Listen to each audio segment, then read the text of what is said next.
The glass was wrong. Elena saw it the second she stepped onto the floor. Crystal stemware positioned 3 millimeters closer to the guest's right hand than protocol allowed. Not an accident. Not carelessness. A signal. Someone at this table was about to die, and she had maybe 90 seconds to decide if she gave a damn. Most people see a restaurant. She saw vectors, exits, sightlines, the architecture of violence hiding behind candlelight and pressed linen. The man reaching for that glass controlled half the eastern seaboard's underground economy. And Elena? She was supposed to be nobody. But before we dive in, if you're watching from Tokyo, Lagos, Sao Paulo, or anywhere in between, drop your city in the comments. I want to see how far this story travels. Hit that like button and let's get started. The dining room at Arcadia smelled like old money and newer sins. Elena Voss moved through it the way water moves around stone, present but unnoticed, essential but invisible. She'd been working the floor for 11 months now, and she'd perfected the art of being exactly what people expected. Competent, quiet, forgettable. The kind of waitress who refilled wine glasses before they emptied and cleared plates without interrupting conversation. Nobody looked at her twice. That was the point. She carried a tray of champagne flutes toward table 7, her posture textbook perfect, her expression pleasantly neutral. The tray wasn't heavy, but she gripped it like it mattered, like this job was the only thing standing between her and eviction. Let them see the effort. Let them think she needed this. She did need it, actually, just not for the reasons they'd assume. Arcadia sat in the heart of the city's financial district, nested between glass towers and old-world bank buildings that had survived 3 economic collapses and 2 world wars. The restaurant itself was a study in controlled opulence, marble floors, silk wallpaper in deep burgundy, chandeliers that cost more than most people earned in a year. The kind of place where reservations required 6 weeks' notice and a credit check. It catered to a specific clientele, people who made decisions that moved markets, people who valued discretion as much as the Wagyu beef, and people, Elena had learned, who sometimes needed to die quietly. She'd spotted the first anomaly at 7:43 p.m. during the pre-service briefing. Marcus, the floor manager, had pulled her aside with an adjustment to the seating chart. Table 12, originally set for 6, now accommodated 8. The addition had come through that afternoon, a request from Adrian Rourke himself. Adrian Rourke. The name sat in her mouth like broken glass. She'd done her homework when she'd taken this job, knew the restaurant's regulars the way a soldier knows terrain. Rourke was new money trying to wear old money's clothes, tech sector buyouts, commercial real estate, venture capital with teeth. That was the surface story anyway, the one that played well in business journals and charity galas. Underneath, Rourke was something else entirely. He'd built his empire on infrastructure that existed in the spaces between legal and illegal, where contracts were verbal and disputes were settled with strategic disappearances. He owned ports, shipping lanes, distribution networks that moved everything from luxury cars to human cargo. He'd survived 2 federal investigations, 3 hostile takeovers, and at least 1 assassination attempt that had made the news as a gas leak. Smart men feared him. Smarter men worked for him. And tonight he'd brought his inner circle to Arcadia for what the reservation listed as a business dinner. Elena delivered the champagne to table 7, old wealth, hedge fund types celebrating a merger, and circled back toward the kitchen. She needed eyes on table 12 before service started, needed to clock the room's geometry while it was still empty. The table sat in the northeast corner, positioned beneath one of the smaller chandeliers. It offered a clear view of the entrance and both emergency exits, premium real estate for someone who valued awareness. The setup was immaculate. 8 place settings arranged with mathematical precision, wine glasses positioned exactly 1 inch from the knife's tip, water glasses at 10 o'clock relative to the plate. But 1 glass was wrong. 3rd seat from the left, guest side facing the entrance. The wine glass sat 3 millimeters closer to the plate than standard, canted 5 degrees off vertical axis. It was the kind of detail most people wouldn't notice in a lifetime of looking. The kind of detail Elena had been trained to spot from across a crowded room in low light. It was a marker. Her pulse didn't spike. She'd learned to control that years ago. But something cold and familiar settled into her chest. She kept walking, maintained her trajectory toward the kitchen, let muscle memory handle the performance while her mind ran calculations. Someone had placed that glass. someone with access to the dining room during setup, someone who knew enough about high-end service to make it look like nothing, and someone who understood the psychology of precision killing.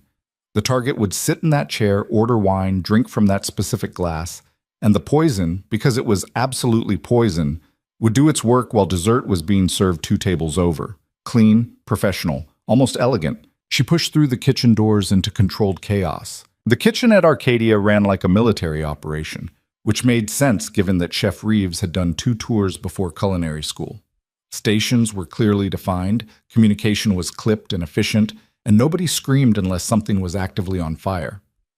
Elena appreciated the discipline, even if she couldn't participate in it. She was front of house, not brigade, which meant she existed in the kitchen the way air existed, necessary but not engaged with. She found Marcus near the pass, reviewing tickets with his usual expression of controlled anxiety. "Table 12, she said, keeping her voice level.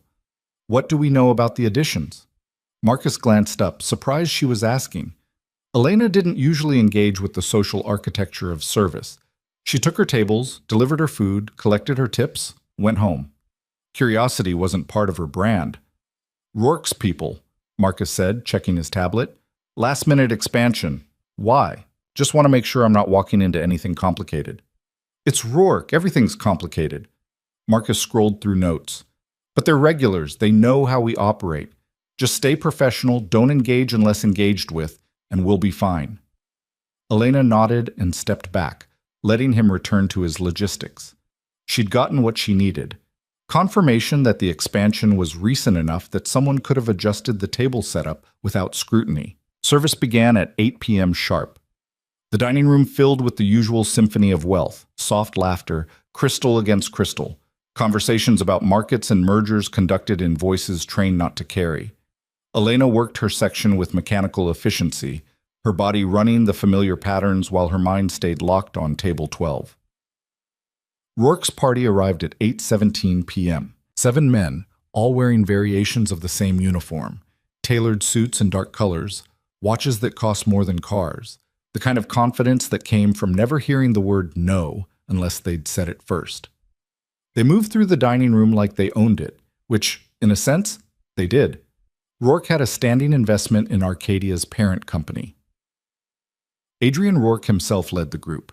He was 52 but looked 40, the kind of aging that money could buy if you threw enough of it at personal trainers and dermatologists. Tall, broad-shouldered, with silver threading through dark hair cut with military precision. His suit was bespoke, probably Savile Row, fitted close enough to hint at the disciplined body underneath. Good-looking in the way that powerful men often were, not because of bone structure, but because confidence rewrote the equation. He smiled easily, shook hands with the maitre d', made a joke that drew polite laughter. Elena watched from across the room, cataloging details. Rourke moved like someone used to being watched, aware of his positioning relative to exits and sight lines. His handshake was brief, professional. No lingering contact, no power games. He deferred to the maitre d's guidance regarding the table, even though he clearly knew where he was going, controlled, careful. A man who'd survived by managing perception. The group settled into their seats with the practiced ease of people who did this often. Rourke took the head position, facing the entrance. The others arranged themselves with clear hierarchy. Closest to Rourke were obviously senior lieutenants, while the outer seats went to younger men who laughed a beat too late at jokes, and there, third seat from the left, was Darren Cole. Elena knew Cole from the same research that had taught her about Rourke. He was Rourke's second in command, the operational brain behind the Empire's expansion. 45, former military intelligence, with a reputation for strategic thinking and absolute loyalty. He'd been with Rourke for nearly a decade, had survived the same investigations and hostile actions. If you wanted to wound Rourke, Cole was the scalpel you'd aim for. Cole sat down, adjusted his jacket, and reached for his water glass. The wrong wine glass sat 2 inches from his right hand. Elena's section was on the opposite side of the dining room, but Marcus had assigned her as secondary support for table 12. She'd be handling drink refills and auxiliary requests, while Jenna, the senior server, managed food service. It was a decent cover for observation, gave her legitimate reasons to approach the table. She needed to see that glass up close, The first approach came at 8:24 p.m. after Jenna had distributed menus and taken initial drink orders. Elena moved in with a water pitcher, her movements smooth and practiced, her face arranged in pleasant neutrality. "Gentlemen," she said, voice pitched to be helpful without being intrusive. "May I refresh your water?" Rourke glanced up briefly, nodded, returned to his conversation with the man on his left. The others didn't acknowledge her at all. She was furniture, backdrop, part of the service architecture that made places like Arcadia function. Perfect. Elena moved around the table, topping off glasses with precise pours. She'd done this thousands of times. Muscle memory handled the mechanics while her attention focused elsewhere.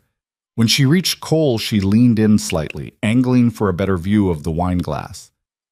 There. The glass itself looked identical to the others, same crystal, same cut, same weight. But there was a faint residue along the inner rim, barely visible unless you knew to look for it. Colorless, slightly viscous, catching the light at just the wrong angle. Something water-soluble. Something that would activate when wine was added. Something designed to kill slowly enough that the victim wouldn't collapse until after the murderer had left the building. Cole was talking to the man across from him, gesturing with his water glass, animated about something. He hadn't touched the wine glass yet. The sommelier hadn't even approached the table. Elena had time. Not much, but some. She finished the water service and withdrew, carrying the pitcher back toward the kitchen. Her mind ran scenarios, calculating variables and probabilities with the cold efficiency of someone who'd been trained to think like this. Option 1. Do nothing. Let the hit play out. Cole drinks the wine, goes into distress somewhere between the appetizer and the entree, dies before paramedics arrive. Rourke loses his second-in-command, the organization destabilizes, and whoever orchestrated this moves up in the resulting chaos. Clean. Simple. Not her problem. Option 2. Intervene quietly. Swap the glass, redirect the threat, save Cole's life without revealing her own capabilities. Rourke survives unscathed, the assassin's plan fails, and Elena remains invisible. Risky. Active. Exactly the kind of involvement she'd sworn to avoid. Option 3. Alert security. Let the professionals handle it. Except Arcadia's security was decorative at best, designed to handle drunk socialites and paparazzi, not professional killers. And alerting them meant questions, scrutiny, exactly the kind of attention that would unravel the life she'd built here. No. She was back at the service station, organizing wine glasses on a tray when the decision crystallized. She'd left the intelligence world because she was tired of making choices about who lived and who died based on geopolitical calculus and agency priorities. She'd walked away from the power, the access, the adrenaline, all of it. She'd chosen obscurity specifically to avoid moments like this. But standing here knowing what she knew, doing nothing, that was still a choice. Still a decision about life and death, just a passive one. And Elena had never been good at passive. The sommelier approached table 12 at 8:31 p.m. His name was Vincent, and he took wine service seriously the way religious people took scripture. He moved through the dining room with a bottle of Chateau Margaux 2005, cradling it like scripture, discussing terroir and vintage with genuine passion. Elena watched him present the bottle to Rourke, watched Rourke nod approval, watched Vincent begin the ritual of opening and decanting. She had maybe 3 minutes. The kitchen kept backup glassware on speed racks near the service entrance, identical crystal stemware arranged by type, always stocked, always pristine. Elena moved toward them with purpose, selected a wine glass that matched the table setting, and palmed it the way a magician palms cards. Nobody noticed. Nobody ever noticed her. She loaded the glass onto a tray with water pitchers and cloth napkins, building a legitimate reason to approach the table. Her pulse was steady, her breathing controlled. This was just another performance, another role in the theater of service. Vincent was pouring a tasting measure into Rourke's glass when Elena arrived. "Pardon the interruption, gentlemen," she said, her voice apologetic and unobtrusive. "I noticed some spots on the glassware. May I replace them before the wine service?" It was a thin premise, but this crowd didn't care about the mechanics of service. They cared about results. Jenna glanced over from her position near the kitchen, surprised by the deviation from protocol, but didn't intervene. Rourke waved a hand, dismissive. Fine, just make it quick." Elena moved around the table, collecting wine glasses with efficient grace. She'd done this particular dance before, in different contexts, with stakes measured in national security rather than restaurant service. The muscle memory was still there, buried under months of deliberate mundanity. When she reached Cole's position, she lifted the poisoned glass with her right hand while simultaneously placing the clean replacement with her left. The motion was seamless, looked exactly like every other glass exchange at every other table. The toxic glass went onto her tray, nested among clean ones, invisible. Cole didn't even look up. He was deep in conversation with Rourke about shipping schedules, something about port delays in Newark. Elena completed the circuit, collected all 8 glasses, and withdrew. The entire operation took 45 seconds. She carried the tray back toward the kitchen, moving at service pace, nothing rushed or suspicious. Inside, though, her mind was already 3 steps ahead, calculating the new problem she'd just created. The poisoned glass was now on her tray. She couldn't just dump it. The residue would contaminate the dishwashing system, potentially expose kitchen staff. She couldn't keep it. Too much risk of accidental contact, and she couldn't destroy it without raising questions. She needed containment, proper disposal. The staff bathroom was single occupancy, tucked behind the kitchen. Elena diverted course, shouldered open the door, and locked it behind her. The glass sat on her tray, innocuous and lethal. She pulled paper towels from the dispenser, wrapped them around the stem, and lifted the glass carefully. The residue was still visible along the rim, thin, slightly oily, designed to dissolve seamlessly into wine. Professional work. Expensive work. This wasn't some amateur vendetta or crime of passion. Whoever had planned this had resources, access, and expertise. They'd known Cole would be at this table, in this seat, drinking wine at this specific time. That level of intelligence suggested either deep penetration of Rourke's organization or serious surveillance capabilities. Maybe both. Elena held the glass up to the light, examining the compound's consistency. She'd seen similar formulations before, during her time with the agency. Designer toxins developed for situations where plausible deniability mattered more than immediate effectiveness. This one looked like a slow-acting cardiotoxin, something that would mimic a heart attack or stroke, the kind of death that wouldn't trigger automatic investigation. Cole would have lasted maybe 90 minutes after consumption, long enough to finish dinner, say goodnight, maybe make it to his car. Then the seizures would start, the respiratory collapse, the cascade of organ failure that looked entirely natural if you weren't checking for exotic compounds. Elegant, brutal, effective. She needed to get rid of it. The bathroom had a small window that overlooked the service alley, too narrow for a person but wide enough for her purpose. Elena wrapped the glass in multiple layers of paper towel, creating a thick protective barrier, then carefully inverted it and poured the residue down the sink, running hot water to flush it through the pipes.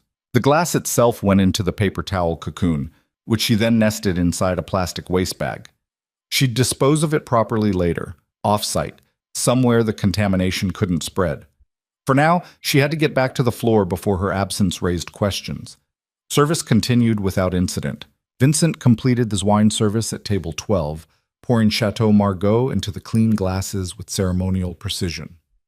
The men raised their stems in a toast, something about successful ventures and loyal partnerships, and drank deeply.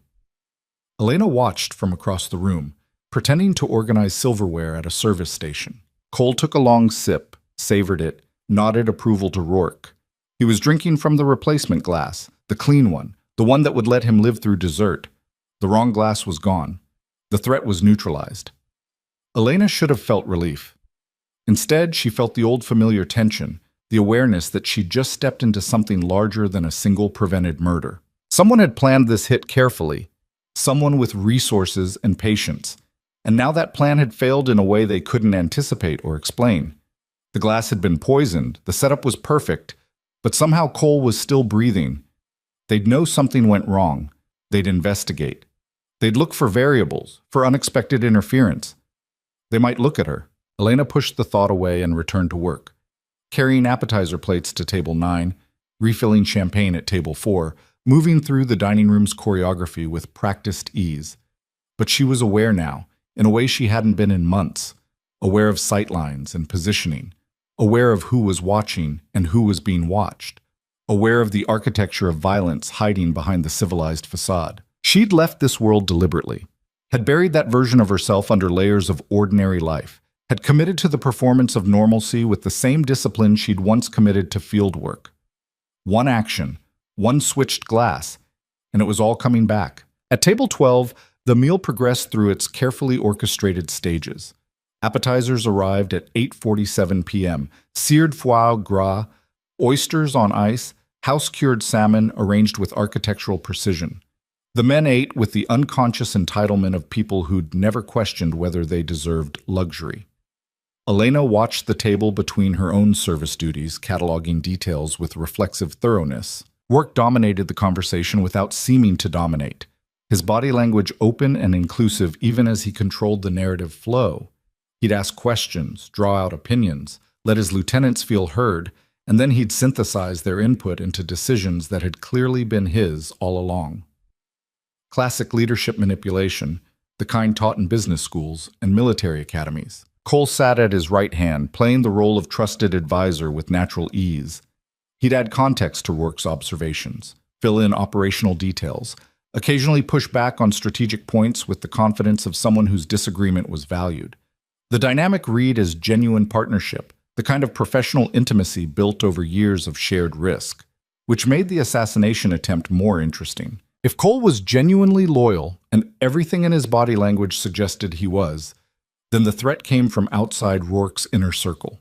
A rival organization, maybe, or a hostile faction trying to destabilize the Empire by removing its operational cornerstone. But if Cole was playing a deeper game, if the loyalty was performance, then this could be internal. A coup disguised as outside aggression. Kill the second-in-command in a way that looked like enemy action, consolidate power in the resulting chaos, eliminate rivals under the cover of security crackdowns. Elena had seen that particular playbook before. It worked more often than people expected. The main course arrived at 9:23 p.m. Dry-aged ribeye, butter-poached lobster, vegetables that had been transformed into geometric art. The table's energy had loosened slightly. Wine and food doing their chemical work, lowering guards, encouraging candor. Elena approached with a water pitcher, maintaining her invisible presence. "Shouldn't be a problem," Cole was saying, cutting into his steak with surgical precision. "The Newark situation resolves itself once the Union leadership understands the alternative." "We're not threatening the Union leadership," Rourke said mildly. "We're having a conversation about mutual interests. A conversation they'll find very persuasive." This from a younger man at the table's far end, grinning like he'd said something clever. Rourke's expression didn't change, but something in his posture shifted. A subtle correction, a wordless reminder about discretion. The younger man's smile faded. He went back to his lobster without further comment. Elena filled water glasses and retreated, processing the exchange. Rourke ran a tight ship, demanded discipline even in private settings. That kind of operational security was rare outside military or intelligence circles. It suggested either professional training or hard lessons learned through near-catastrophic failures. Probably both. She was back at the service station when she felt it. That animal awareness of being observed. The primitive hindbrain alarm that predated language. The one that had kept humans alive through evolutionary bottlenecks. Someone was watching her. Elena didn't turn, didn't acknowledge the sensation. Instead, she adjusted her positioning while reaching for fresh napkins, using the motion to scan the dining room's reflection in the polished surface of a champagne bucket. There. Rourke was looking directly at her. Not casually, not the absent gaze of a diner checking for service. This was assessment, focused and deliberate. He was studying her the way she'd been studying his table, looking for patterns and anomalies. Their eyes met in the champagne bucket's distorted reflection. For just a moment, maybe 2 seconds, maybe less, there was recognition. Not of identity, but of type. The look you give someone when you realize they're playing the same game you are, just from a different position. Then Rourke smiled slightly, turned back to his conversation, and the moment dissolved. Elena's pulse jumped, just once, before training reasserted control. He'd noticed something. Maybe the glass exchange, maybe just her presence at the table during a critical window. Maybe nothing specific, just a subconscious flag raised by instincts honed through years of surviving in hostile environments. Either way, she was on his radar now. The meal continued through cheese course and dessert. a deconstructed tiramisu that the pastry chef had spent 6 hours assembling. Coffee arrived at 10:18 p.m., espresso for most of the table, black coffee for Rourke, nothing for Cole, who'd switched to sparkling water. Still alive. Still breathing. Still utterly unaware how close he'd come. Elena worked her other tables, maintained her patterns, gave Rourke's group no additional reason to notice her. She was good at this. The art of controlled invisibility, of being exactly conspicuous enough to seem real while remaining fundamentally unobserved. It was a skill set with limited civilian applications, but waitressing happened to be one of them. The meal concluded at 10:47 p.m. Rourke's party stood, exchanged handshakes and shoulder claps, the physical vocabulary of men who worked together but didn't necessarily trust each other. Bills were settled, Rourke's personal account processed without discussion, and the group began moving toward the exit. Cole paused near his chair, patted his jacket pockets, frowned. "Forget something?" Rourke asked. "Phone. Must have left it in the car." Cole shook his head, annoyed with himself. "I'll grab it on the way out." They moved through the dining room with the same controlled confidence they'd brought in. Rourke shook hands with the maitre d' again, thanked him for the excellent service, made the kind of small talk that cemented relationships and ensured preferential treatment. Then they were gone, disappearing into the night through Arcadia's brass and glass entrance. Elena stood at her service station, watching them leave, aware that she'd just altered something fundamental without fully understanding the shape of the change. The poisoned glass was gone. Cole was alive.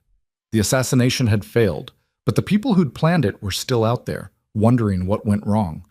And now, whether she wanted to be or not, Elena was part of the equation. The dining room began its slow wind down. Tables emptied, bills were settled, the energy shifted from performance to cleanup. Elena cleared her section with mechanical efficiency, her hands running familiar patterns while her mind stayed locked on the problem she'd inherited. She needed information. Context. She needed to understand who'd tried to kill Cole and why, needed to map the threat before it mapped her. But information required access, and access required breaking cover. And breaking cover was exactly what she'd been avoiding for 11 months. She was trapped in the logic of her own choice, act and risk exposure, or remain passive and risk getting caught in whatever came next. Some choice. Marcus found her during the breakdown, looking harried and relieved in equal measure. "Good work tonight," he said, which was unusual. Marcus didn't waste energy on compliments unless they served a purpose. "Especially handling table 12, Rourke's assistant called. They want to book the private room next month, specifically requested you on service." Elena's stomach went cold. "Me? Specifically?" "You impressed them, apparently. Professional, attentive, discreet." Marcus checked his tablet. "It's good money, Elena. Private events pay double rate plus guaranteed gratuity. You want it?" She should say no, should decline politely, maintain her distance, avoid any additional contact with Rourke's organization. But saying no would be memorable, would mark her as unusual, as someone who turned down premium assignments, would make her visible in exactly the wrong way. "Sure," she heard herself say, "whatever you need." Marcus nodded, satisfied, and moved on to the next crisis. Elena finished her breakdown and clocked out at 11:34 p.m. She changed in the staff locker room, traded her service uniform for jeans and a jacket, pulled her hair back, became anonymous again. The other servers were debriefing the night's chaos, swapping stories about difficult tables and good tips. She listened without participating, collected her bag, and headed for the exit. The night air hit her like cold water, sharp, clarifying, real in a way the climate-controlled dining room never was. She stood on the sidewalk outside Arcadia's service entrance, watching traffic flow past, letting the city's ambient noise wash over her. She'd spent 11 months building a life that was deliberately small, deliberately ordinary. She'd chosen this specific kind of invisibility because it was sustainable, because it didn't require constant performance, because she could maintain it indefinitely without burning out. One decision, one switched glass, and that sustainability was compromised. Because Elena knew herself well enough to understand, she wouldn't be able to leave this alone. Wouldn't be able to not investigate, not plan, not prepare for whatever came next. The instincts were too deep, the training too thorough. She'd saved Cole's life tonight, but in doing so, she might have destroyed her own carefully constructed invisibility. The question now was whether that trade had been worth it. Elena pulled out her phone, hesitated, then opened an encrypted messaging app she hadn't touched in months. The interface loaded slowly, like it was remembering how to function. She typed a single message to a contact listed only as Archive. Need background on Adrian Rourke. Comprehensive. Discreet. The message sat in the Compose field. Unsent. A commitment waiting to be made.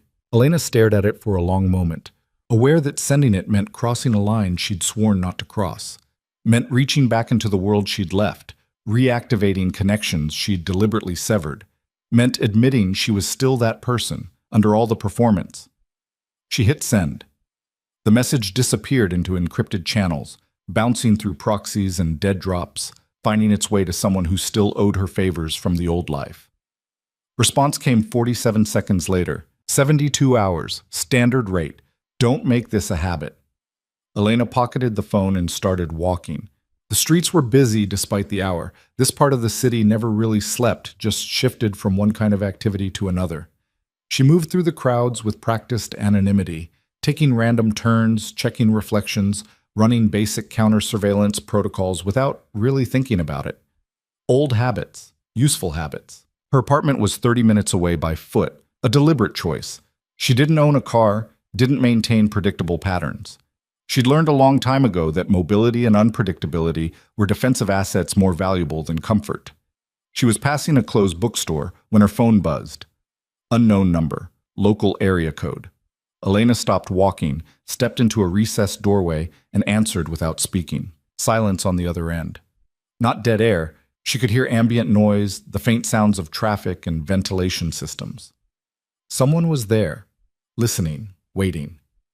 "You have the wrong number," Elena said finally, keeping her voice neutral. "I don't think I do." Male voice, controlled, intelligent. "You did something interesting tonight, Ms. Voss." The name hit her like a fist. Not because it was hers, it was technically the identity she'd been using for the past year, but because it meant someone had connected her actions to her identity, which meant her invisibility was already compromised. "I served dinner," Elena said. "That's my job." "You served dinner, yes, and you also prevented a murder." A pause. "I'm curious why." Rourke. It had to be.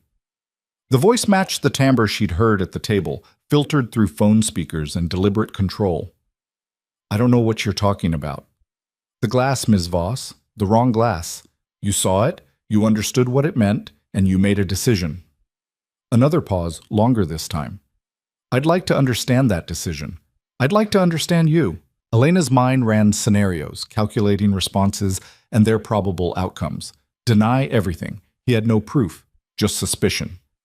Engage carefully. Establish parameters. Maintain leverage. Deflect and terminate. Hang up. Disappear. Rebuild somewhere else. She chose engagement. Calculated risk. "If what you're suggesting actually happened," she said slowly, "the person who did it probably had their reasons. Maybe they saw something wrong and corrected it. Maybe they didn't think it through. Maybe they're already regretting getting involved." "Are you? Regretting it?" "I'm regretting answering my phone. That pulled something that might have been a laugh." "Fair enough. But we should talk, you and I. Somewhere private. Somewhere we can have an honest conversation about what happens next." "Nothing happens next. I go to work tomorrow, serve more dinners, mind my own business." "That's one option," Rourke agreed, "but it's not the smartest one. Someone tried to kill a man at my table tonight. That same someone is going to realize their plan failed. They're going to look for variables, for interference. They're going to find you eventually, Ms. Voss. And when they do, you'll want someone like me on your side." He wasn't wrong. The logic was sound, the threat assessment accurate. But accepting his help meant accepting his world, the obligations, the compromises, the inevitable slide back into the kind of life she'd worked so hard to escape. "I'll think about it," Elena said. "Don't think too long. I'll be in touch." The line went dead. Elena stood in the doorway for a long moment, phone still pressed to her ear, processing the shape of the new reality she'd just entered. Rourke knew who she was, knew what she'd done, knew enough to find her, track her, contact her, which meant others could too. The assassin, the organization behind the hit, Anyone with resources and motivation. Her invisibility was gone. The question now was what came next, whether she'd try to rebuild it somewhere else, or whether she'd accept that some decisions couldn't be unmade, whether she'd stay hidden or step back into the light. Elena pocketed her phone and resumed walking, moving through the city's familiar streets with new awareness. Behind her, she didn't notice the sedan parked 3 blocks back, engine idling, watching her progress through telephoto lenses. Didn't notice the encrypted message being sent from inside that car. Target acquired. Awaiting instructions. The night continued, indifferent to human drama, while Elena Voss walked toward whatever came next, aware that she'd saved one life tonight, but uncertain whether she'd preserved or destroyed her own. Elena's apartment was a 3rd-floor walk-up in a building that had given up on ambition sometime in the 1970s. Cracked tile in the lobby, elevator perpetually out of service, hallway carpet worn down to the backing in high-traffic areas. The kind of place where neighbors minded their business because everyone had something to hide. Perfect. She climbed the stairs with her keys already out, muscle memory positioning them between her fingers in a configuration that wasn't quite brass knuckles but served similar purpose. The hallway was empty, doors closed, only sound the muffled argument bleeding through 3C's walls. Same couple, same fight they'd been having since she moved in. Her door looked undisturbed. No scratches around the lock, no fiber strands she'd positioned across the frame gap, no scent of unfamiliar cologne, or the particular smell of nervous sweat that people left behind when they searched a place they weren't supposed to be in. Still, she cleared the apartment anyway. Living room first, small, deliberately sparse, furniture positioned to allow clear sightlines to both the door and the fire escape. Kitchen next, barely more than a galley, nothing in the cabinets except generic cereal and canned soup.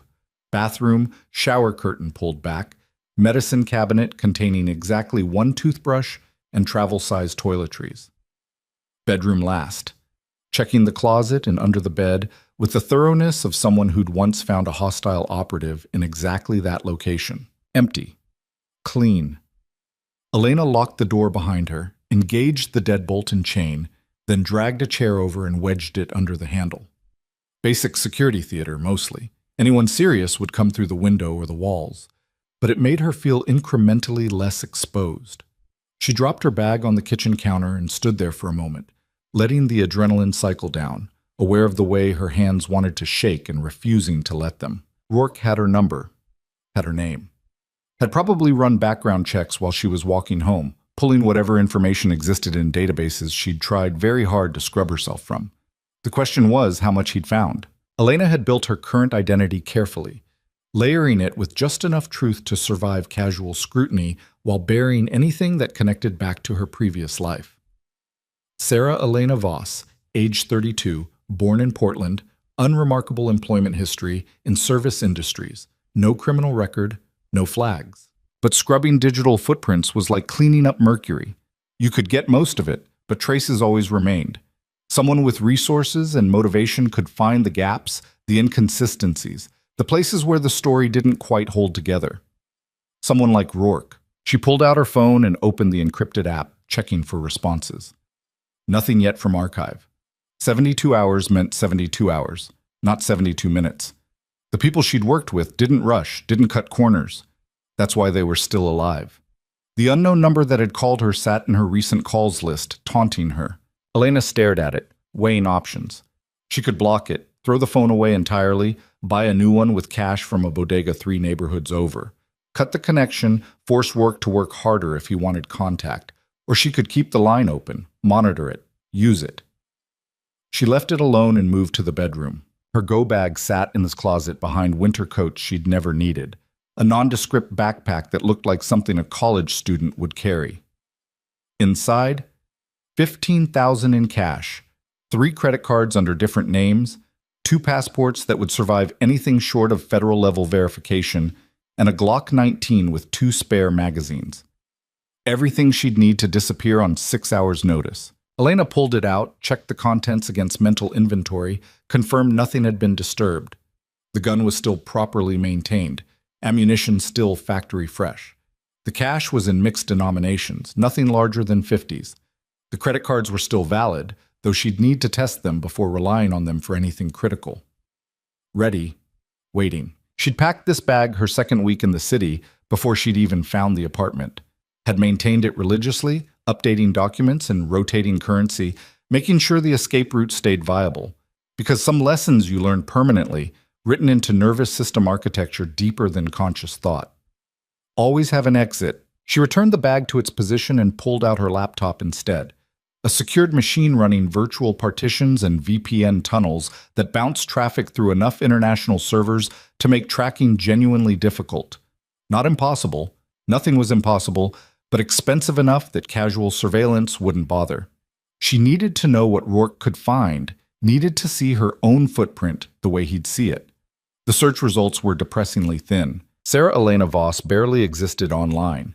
No social media presence, no tagged photos, no digital exhaust from shopping or browsing or any of the thousand small ways people left pieces of themselves scattered across the internet. Her employment history showed gaps that could be explained as traveling or freelancing, but might also flag as suspicious to someone looking for suspicious things. Her credit score was mediocre. She'd paid bills on time but had minimal history, which suggested either youth or recent identity establishment. Recent identity establishment.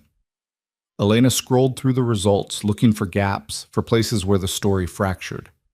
There, a utility bill from 18 months ago under a slightly different name, Sarah E. Voss instead of Sarah Elena. Not enough to prove anything, but enough to suggest instability. And there, a reference in an old employee directory from a hotel in Boston where she'd worked briefly, listing her start date as 3 years ago, but with no corresponding end date. Like she'd disappeared mid-shift. Which she had, actually. That hotel job had ended when someone from her old life had walked through the lobby, someone she'd last seen in a safe house in Vienna, and she'd grabbed her coat and walked out through the kitchen without clocking out. Professional paranoia. Justified paranoia. But it left traces. She closed the laptop and sat in the dark apartment, listening to the building's sounds. Water in pipes, footsteps overhead, distant television noise bleeding through walls. The acoustic texture of other people's lives, surrounding her, insulating her. Community by proximity, if not by connection. Her phone buzzed. Elena's hand was on it before conscious thought engaged, some part of her brain still operating on reactive protocols. Different number this time. Also local. She answered with the same silent treatment. "You're cautious." Female voice, younger than Elena, nervous energy barely controlled. "That's good. You'll need that." "Who is this?" "Someone who knows what you did tonight. Someone who thinks you made a mistake." Elena's grip on the phone tightened. "I'm going to hang up now. Darren Cole was supposed to die." The voice rushed forward, like she was afraid of being interrupted. "That was the plan. That was what needed to happen. You interfered with something you don't understand." "Then explain it." Silence. Elena could hear breathing, background noise that sounded like traffic. The caller was outside, somewhere public, using a burner. "Cole isn't what he seems," the voice said finally. "He's not loyal to Rourke. He's playing a long game, setting up a takeover. The people he's working with, you don't want them in power. You really don't. So you tried to poison him." "We tried to solve a problem before it became unsolvable." Elena stood, began pacing her small living room, working off nervous energy. "And who's we? People who understand what's at stake. People who know that sometimes you have to make hard choices to prevent worse outcomes." The language was familiar. Elena had heard variations of it in briefing rooms and tactical planning sessions, the moral calculus that let people sleep at night after authorizing violence. She'd used similar logic herself, once upon a time. "You sound very convinced," Elena said. "I am convinced, and you should be too if you knew what Cole was planning." "Then tell me." Another pause. Longer this time. "I can't. Not over the phone. But I can meet you, show you proof, help you understand why tonight was necessary." Every instinct Elena had screamed trap. This was too convenient, too perfectly timed. Unknown caller claims to have secret information, wants to meet in person. It was recruitment play basics, the kind of approach hostile intelligence services ran against potential assets. But the caller had mentioned Cole specifically. Had known about the poisoning, about Elena's interference. That information wasn't public. Wasn't something you could guess, which meant she was either legitimate or working directly with the people who'd planned the hit, possibly both. I need time to think, Elena said. You don't have time. Rourke knows you're involved now. He's going to pull you in, make you part of his operation. Once that happens, you're committed. You're complicit. In what? Everything. All of it. You think he runs legitimate businesses? You think those shipping companies and real estate holdings are clean? The voice gained edge, frustrated. Rourke built his empire on trafficking. People, weapons, narcotics, whatever moves and makes money. Cole's been running those operations while Rourke plays respectable businessmen. And now Cole wants it all for himself. Elena processed the information, sorting truth from manipulation. Some of it aligned with what she'd observed. Rourke's careful compartmentalization, Cole's operational focus, the underlying tension at that dinner table masked by professional courtesy.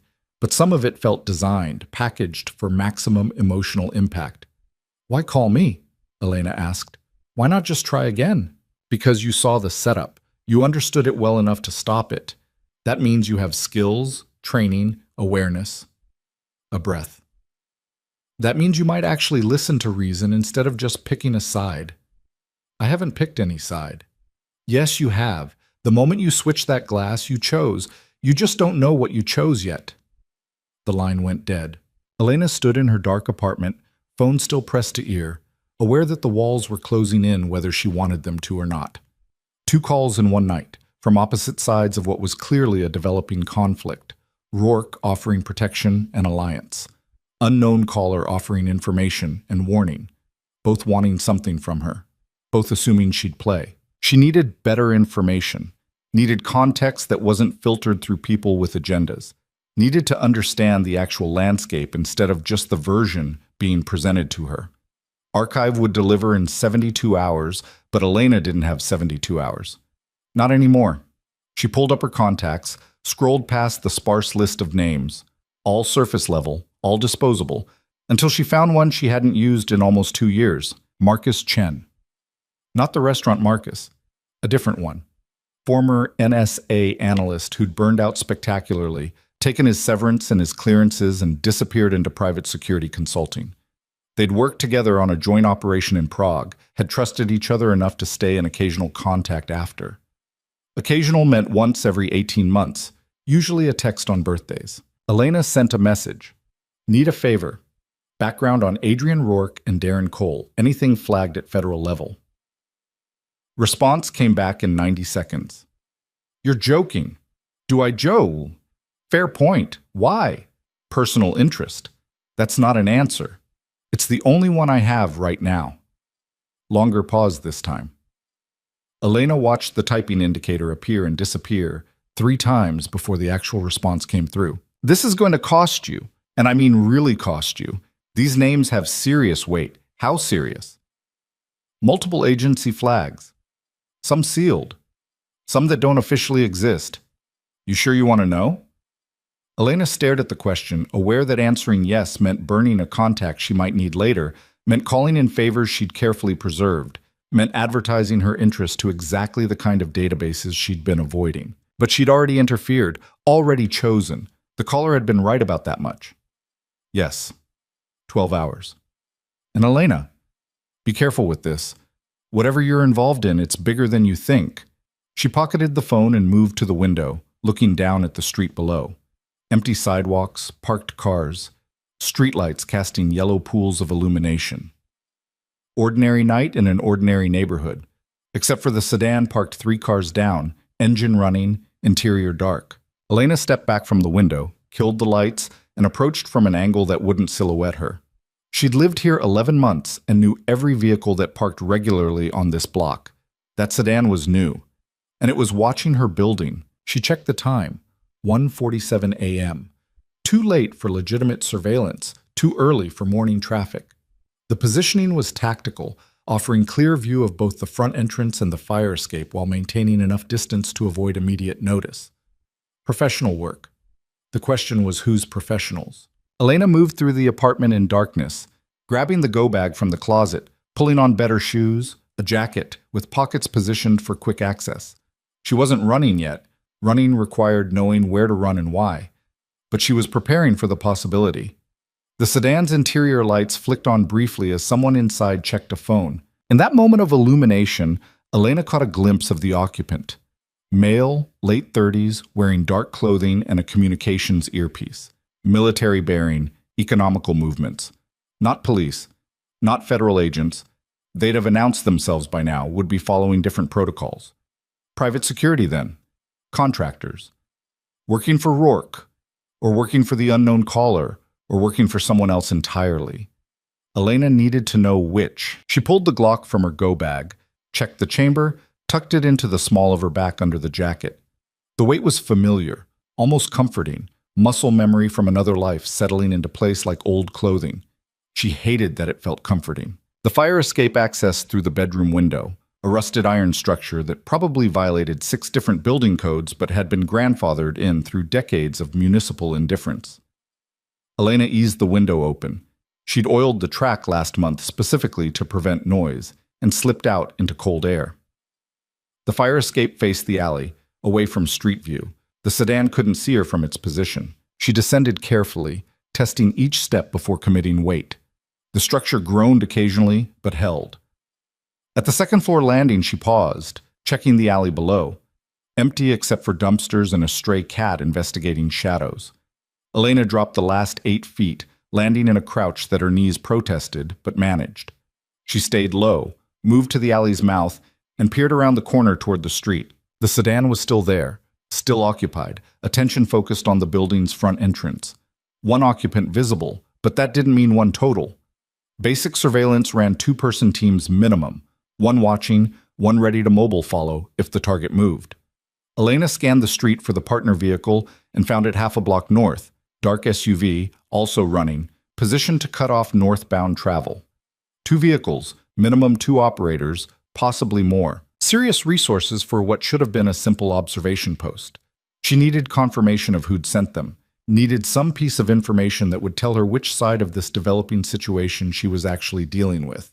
The direct approach was risky, but fastest. Elena circled through the alley system behind her building, came out on the parallel street, then worked her way back around until she approached the sedan from behind.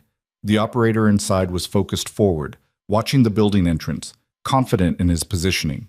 Confidence made people sloppy. She was 3 feet from the driver's window when she pulled the Glock, kept it low and out of immediate sight, and tapped on the glass with her other hand. The operator's head snapped around, hand dropping toward a weapon, but Elena was already speaking. "Before you do something we'll both regret, look at your passenger seat."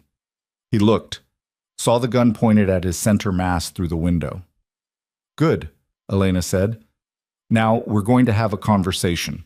You're going to answer my questions honestly, and I'm not going to put a round through your door. Everyone wins." The operator was young, maybe 28, with the particular brand of fitness that came from military service and not enough time afterward to get soft. He had good control. His breathing stayed even. His hand stopped moving toward the weapon. "You're making a mistake," he said, voice calm. "Probably. Who sent you?" "I don't know what you're talking about." Elena adjusted her aim, pointed the Glock at his thigh instead of center mass. "That's going to be the femoral artery. You'll have maybe 3 minutes before you bleed out. The nearest hospital is 12 minutes away at this hour. You won't shoot. Too much noise, too much attention." "You're assuming I care about attention." Something in her voice made him recalculate. Elena had learned a long time ago that the trick to convincing someone you'd do violence wasn't acting crazy. Crazy was unpredictable, and professionals could work around unpredictable. The trick was sounding like someone who'd already done the math and accepted the costs. Sounding like someone for whom violence was just another tool, no more dramatic than a screwdriver. "Rourke," the operator said finally. "We're working for Rourke. He wanted to know if you went anywhere, talked to anyone." "That's it. Observation only." "Just observation?" Those were the orders. Elena studied his face, looking for tells. He was scared but not panicking, honest but not completely forthcoming, holding something back. "What else?" she asked. "Nothing else." She lowered the gun slightly, tilted her head. "You're lying. Not about the observation, that part's true. But there's something else. Something you were told to watch for specifically." The operator's jaw tightened. "Talk," Elena said. If you made contact with anyone, phone calls, meetings, anything, we were supposed to report it immediately. Report it to who? Rourke's security chief, guy named Victor. Elena didn't recognize the name, filed it away for later. And have you reported anything? You've been home since you got here. No contacts, no calls, no visitors. He paused. Until now. Until now, Elena agreed. So what are you going to tell Victor about this? The truth, that you made us, that you're better than we expected. You could lie. Say I never spotted you. I could. But then you'd do something unexpected tomorrow. Victor would figure out I missed it tonight, and I'd be the one answering uncomfortable questions. He looked at her directly. I'm good at my job, but I'm not interested in dying for it. Fair enough. Elena stepped back from the window, lowered the gun completely. Tell Victor exactly what happened. Tell him I'm aware of the surveillance and I don't appreciate it. Tell him if Rourke wants a conversation, he has my number. He doesn't need to watch my apartment like I'm a suspect. You want me to deliver a message? I want you to deliver accurate information. Whether Rourke interprets it as a message is his problem. The operator nodded slowly. You former military? Something like that. You're going to want to be careful. Rourke's not someone you want as an enemy. Neither am I, Elena said. She tucked the gun back into her waistband, turned and walked away before he could respond. Behind her, she heard the sedan's engine rev, heard the vehicle pull away from the curb. The SUV up the block followed 30 seconds later, both vehicles departing with professional coordination. Elena watched them go from the shadows of a recessed doorway, then circled back to her building through the alley. The conversation had given her some information. Rourke was interested enough to put surveillance on her, but not aggressive enough to make it hostile. He wanted to know what she did, who she talked to, whether she was a threat or an asset, standard intelligence gathering. But it also meant he was nervous. People who felt secure didn't waste resources on surveillance.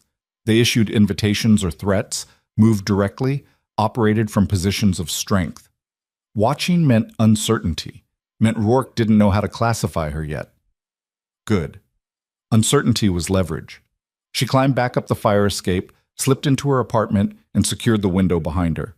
The street below was empty now, surveillance withdrawn, at least temporarily. Elena stripped off the jacket, put the gun back in the go bag, and sat on the edge of her bed in the dark.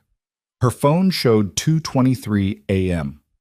Too late to sleep, too early to do anything productive.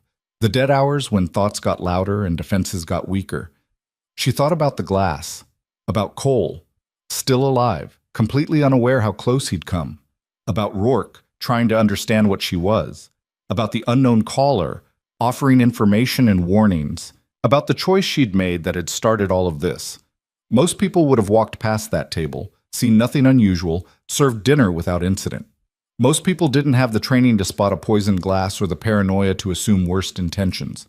Most people got to live normal lives.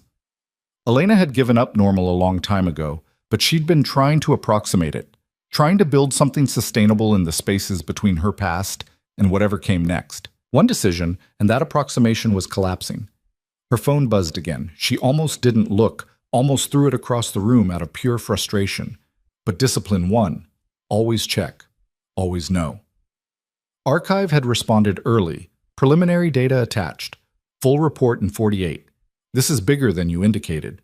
Be smart. The attachment was encrypted, required 3 separate passwords to open.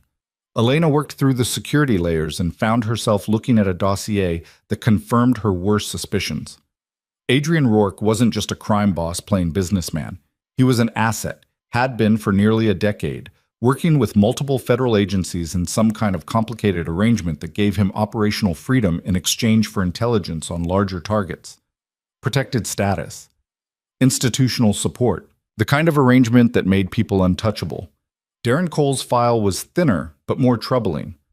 Former military intelligence specialized in psychological operations and strategic deception. Recruited by Rourke 8 years ago after a dishonorable discharge that had been quietly sealed. No details on what had triggered the discharge, but the timing suggested something serious enough to end a promising career. Since then, Cole had been running Rourke's operational side, the parts that didn't appear in business filings or tax returns. The parts that federal agencies pretended not to notice because Rourke's cooperation was worth more than enforcement. And according to Archive's preliminary analysis, Cole had been making moves, quiet acquisitions, strategic relationships, building parallel power structures that could function independently of Rourke's oversight. The unknown caller might have been telling the truth about the coup. Elena closed the file and sat in darkness, processing implications. If Cole was planning a takeover, and if that takeover threatened federal interests, then the poisoning might have been sanctioned, might have been an intelligence operation designed to preserve a valuable asset by eliminating an internal threat, which would make the unknown caller a federal operative, which would make Elena's interference a problem for people with significant resources and legal immunity, which was just fantastic. She needed sleep, needed to let her subconscious work on the problem while her conscious mind rested.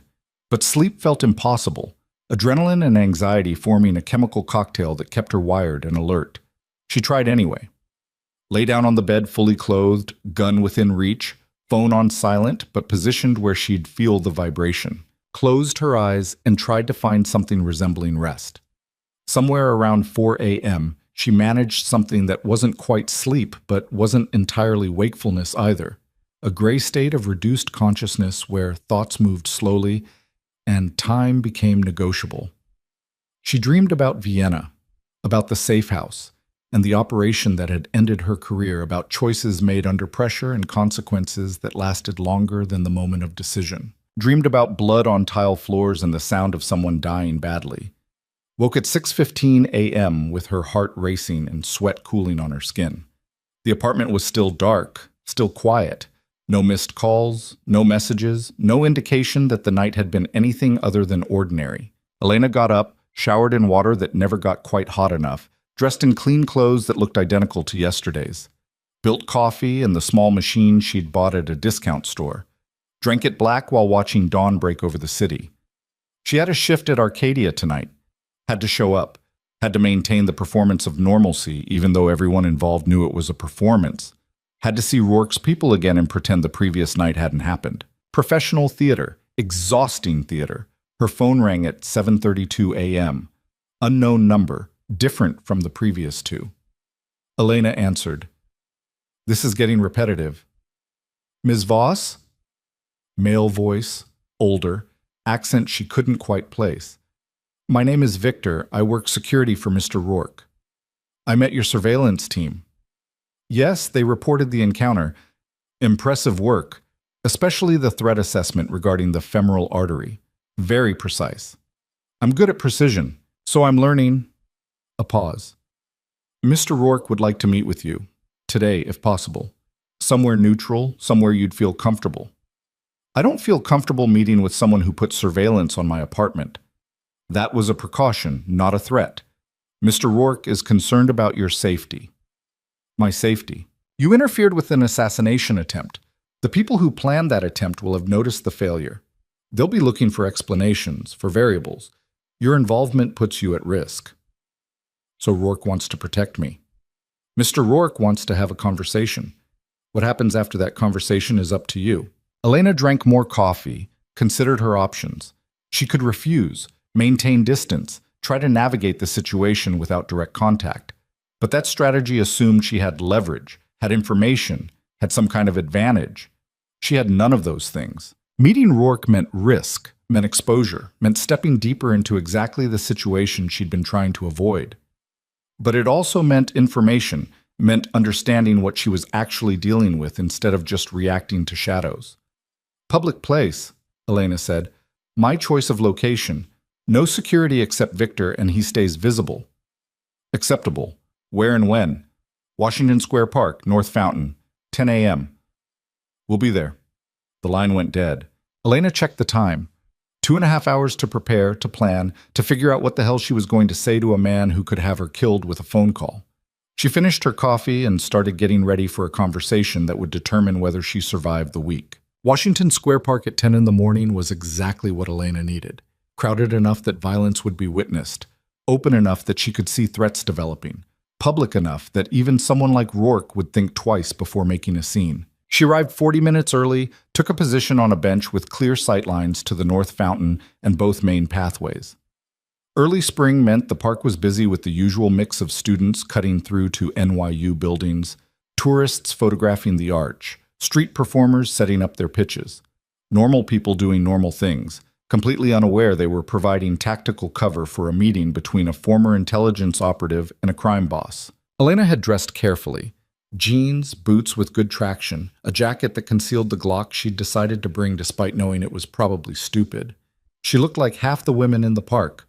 Unremarkable, forgettable, just another person killing time on a bench. She watched the crowd, cataloging faces and movement patterns. Couple arguing near the chess tables, both too focused on each other to be surveillance. Street musician with a guitar, playing badly enough that it was probably genuine. Dog walker with 3 mismatched animals, struggling with tangled leashes.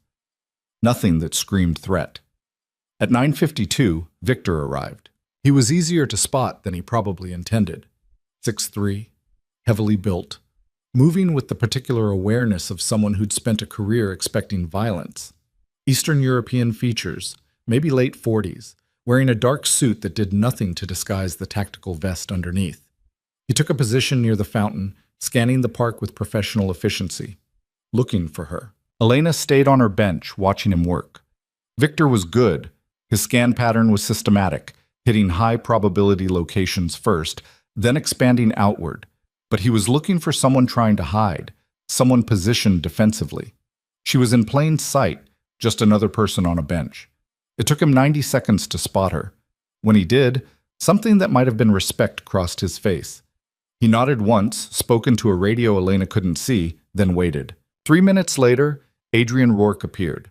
He came from the west entrance, walking alone, dressed in business casual that probably cost more than Elena made in a month. No visible security, no obvious weapons, just a man out for a morning walk in the park. The performance was good, almost convincing. Elena knew there were at least 3 other operatives in the park. She'd spotted 2 possibles during her initial scan, and Victor's positioning suggested a standard protection formation. Rourke might look alone, but he was walking inside a security bubble that would collapse on any threat within seconds. He approached the bench where Elena sat, stopped a respectful distance away. "Ms. Voss, thank you for meeting me." "You didn't give me much choice." "There's always a choice." Rourke gestured to the empty space beside her. "May I?" Elena nodded. He sat, maintaining appropriate distance, his body language open and non-threatening. Up close, she could see details the restaurant's lighting had obscured, faint scar along his jawline, calluses on his hands that suggested he still did physical work, eyes that tracked movement with the same professional assessment she'd been doing. This close, the performance dropped slightly. He looked tired. "I'm going to be direct," Rourke said. "I need to understand what happened last night. Not the mechanics, I've worked that out. But the why. You're a waitress at an expensive restaurant. You have no connection to me or my organization. Yet you recognized an assassination setup sophisticated enough to fool everyone else in that room, and you intervened with enough skill to make it look like routine service. That's not normal. Maybe I got lucky. You don't strike me as someone who relies on luck." Elena watched a pigeon investigate discarded food near their bench. "What do you want me to say? That I saw something wrong and fixed it? That's what happened." "Why?" "Does it matter?" "It matters to me." Rourke shifted, turning to face her more directly. "Someone tried to kill a man at my table. You stopped them. That makes you either an ally I didn't know I had, or a player with an agenda I don't understand yet. I need to know which. What if I'm just someone who doesn't like watching people die? Then you chose the wrong city to live in." "Fair point." Elena met his eyes, looking for tells. Rourke was controlled, but there was genuine curiosity underneath the professional mask. He really did want to understand her motivation, wasn't just gathering intelligence for tactical advantage. Or he was very good at pretending. "I worked security," Elena said finally. "Long time ago, different life. I saw the glass, recognized what it meant, made a decision. That's all." "What kind of security?" "The kind I don't talk about." Rourke absorbed that, processing implications. "Government work." "I didn't say that." "You didn't have to."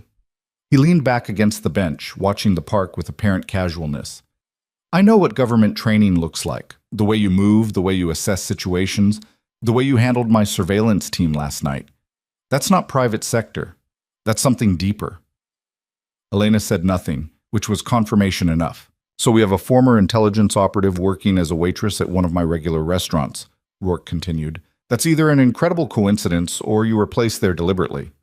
I wasn't placed anywhere. I needed a job. Arcadia was hiring. Sometimes coincidences are just coincidences. Are they? The question hung between them. Elena knew how this looked from Rourke's perspective. Too convenient, too perfectly positioned, too skilled to be accidental. If their roles were reversed, she'd be asking the same questions, making the same assumptions. I left that world, she said. Walked away, burned my bridges, started over. I'm not working for anyone except myself. Why'd you leave? Why does anyone leave? Got tired of the work, tired of the choices, tired of being someone I didn't want to be. She looked at him directly. You'd understand that. You've made your own accommodations with the person you used to be. Something flickered in Rourke's expression. Surprise, maybe, that she'd done homework on him. You've been researching me, he said. Would you believe me if I said no? Not even slightly. Elena almost smiled. Then yes. I've been researching you. Former military, private sector consulting, moved into legitimate business with some illegitimate support structures. You've built something impressive, even if the foundation's questionable. Questionable. Rourke repeated the word like he was tasting it. That's diplomatic. I'm being polite. Don't be. I know what I am. I know what I've done to get here. I'm not looking for absolution or judgment. He paused. I'm looking for information. Someone tried to kill Darren Cole last night. I need to know who and why. You think I know? I think you might have insights I don't. You saw the setup clearly enough to stop it. Maybe you saw other things too. Elena considered how much to share. The unknown caller's warning about Cole.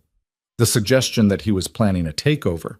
Archives preliminary data showing Cole building parallel power structures. The possibility that the assassination had been federally sanctioned.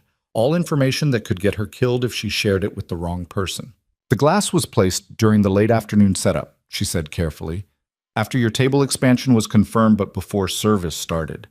That's a narrow window. Whoever did it had access to the dining room and knew the protocols well enough to make the placement look natural. Inside job. Probably. Either someone on staff or someone who could move through the restaurant without raising questions. Rourke's jaw tightened. Arcadia's been secure for years. We've used it dozens of times without incident. Maybe that's the point. Build enough trust, wait for the right moment, then exploit it. You're saying this was long-term planning. I'm saying the execution was professional. That level of sophistication doesn't happen spontaneously. Rourke was quiet for a moment, watching a group of students throw a frisbee across the grass. Darren's been with me for 8 years. I trust him completely. If someone wanted to hurt me, targeting him would be effective. He handles operations I don't have time for, manages relationships I can't be publicly associated with. Losing him would destabilize everything. Maybe that's the goal. Or maybe... Rourke stopped, reconsidering whatever he'd been about to say. There are complications I'm not prepared to discuss with someone I met 20 minutes ago. But you're prepared to ask me for help. I'm prepared to explore mutual interests. You saved Cole's life, which means whoever planned this knows you're a variable now. They'll be looking at you, trying to understand what you are and whether you're a threat. That puts you in danger. And you're offering protection. I'm offering information sharing. You help me understand who's targeting my organization. I help you stay alive while they figure out their next move. Elena stood up, needed to move, needed to think. She walked toward the fountain, Rourke following a few steps behind. Victor maintained his position but shifted to keep them in sight. The fountain was running despite the early season, water catching morning light. Elena watched it for a moment, buying time to organize her thoughts. I got a call last night, she said finally. After I left the restaurant, someone who knew about the poisoning knew I'd interfered. They said Cole was planning a coup, that he's working with people who'd be worse than you in power. Rourke went very still. What exactly did they say? That Cole's been building parallel operations, that he's not loyal to you, just waiting for the right moment to take over, that the assassination was meant to prevent something worse. And you believe them? I don't know what I believe, but I did some checking. Cole's been making acquisitions you're not directly involved with, building relationships that don't flow through your normal channels. It could be him acting on your behalf, expanding the empire, or it could be him building an exit strategy. Rourke's expression was unreadable. Darren's ambitious. I knew that when I recruited him, but ambitious doesn't mean disloyal. Doesn't mean loyal either. You're suggesting I should suspect my second-in-command based on an anonymous phone call and some circumstantial evidence? I'm suggesting you should verify. Trust is good. Verification is better. Rourke laughed, but there was no humor in it. You sound like my first handler. He used to say the same thing. Handler. Confirmation that archives information was accurate. Rourke was an asset, working with federal agencies. Is that what Cole is? Elena asked. A handler problem? Rourke's eyes sharpened. What do you know about my arrangements? Enough to understand you're more complicated than you appear. Enough to wonder if last night's hit was about business or something else. It's always about business, even when it pretends to be about something else. Rourke moved closer to the fountain, lowered his voice. I've spent 10 years building something functional, something that works for everyone involved. The people I answer to get intelligence they can't obtain through official channels. I get operational freedom and protection. It's a good arrangement. Unless someone wants to change it. Unless that. He was quiet for a beat. Cole knows about my arrangements. Has to. He runs too much of the operation not to. If he's planning a move, if he thinks he can cut his own deal or go independent, that would explain why certain parties might want him removed. Certain parties like federal agencies. Like people with interests in maintaining the status quo. Elena processed the implications. If Cole was threatening to disrupt Rourke's relationship with federal handlers, if he was building something that didn't include their oversight, they'd have motivation to eliminate him. Clean, deniable, blame it on criminal rivalry. And Elena had interfered with that operation, which made her a problem for people with institutional resources and legal immunity. I need to sit down, she said. They returned to the bench. Victor had moved closer, responding to some shift in Rourke's body language that suggested the conversation had gotten serious. The person who called you, Rourke said. Did they offer to meet? Yes, I haven't responded. Don't. If they're who I think they are, meeting them would be a mistake. They'll either recruit you or eliminate you, and either option ends badly. So what do you suggest? Help me verify Cole's situation. If he's loyal, we identify the real threat and handle it. If he's not, Rourke's expression hardened. Then we handle that too. And how do you want me to help? I'm a waitress. I don't have access to your organization. But you have skills, training, perspective from outside my operation, and you're already involved whether you want to be or not. Someone tried to kill Cole using your restaurant as the venue. That makes it your problem too. Elena wanted to argue, wanted to say she could just walk away, disappear, rebuild somewhere else. But she'd tried that after Vienna, tried to outrun the consequences of her choices, and here she was anyway, pulled back into exactly the kind of situation she'd been avoiding. Some patterns you couldn't break. Some debts you couldn't escape. What exactly are you asking me to do? Come to dinner tonight, at my home, not the restaurant. I'm hosting a small gathering, Cole and a few other key people. I want you there, observing, using those instincts that spotted the poisoning. Tell me what you see that I'm missing. You want me to spy on your own people. I want a second opinion from someone without history or loyalty clouding their judgment. Elena laughed, harsh and tired. You're asking a stranger to evaluate your inner circle based on one prevented murder and a suspicious phone call. That's not second opinion territory. That's paranoia. Paranoia keeps you alive in my business, so does adapting when circumstances change. Rourke stood, straightened his jacket. Think about it. If you're interested, Victor will send you the details. If not, I'll understand, and you'll never hear from me again. Just like that. Just like that. I don't force cooperation. It works or it doesn't. He started to walk away, then paused. One more thing. The people who called you last night, who tried to kill Cole, they're not going to stop. Whether you help me or not, they'll see you as a variable that needs addressing. You might want to consider which side of this situation offers you better survival odds. Then he was gone. Victor falling into step beside him, both men disappearing into the park's foot traffic like they'd never been there. Elena sat on the bench alone, watching pigeons fight over crumbs, trying to figure out how her attempt at an ordinary life had collapsed so completely in less than 24 hours. Her phone buzzed.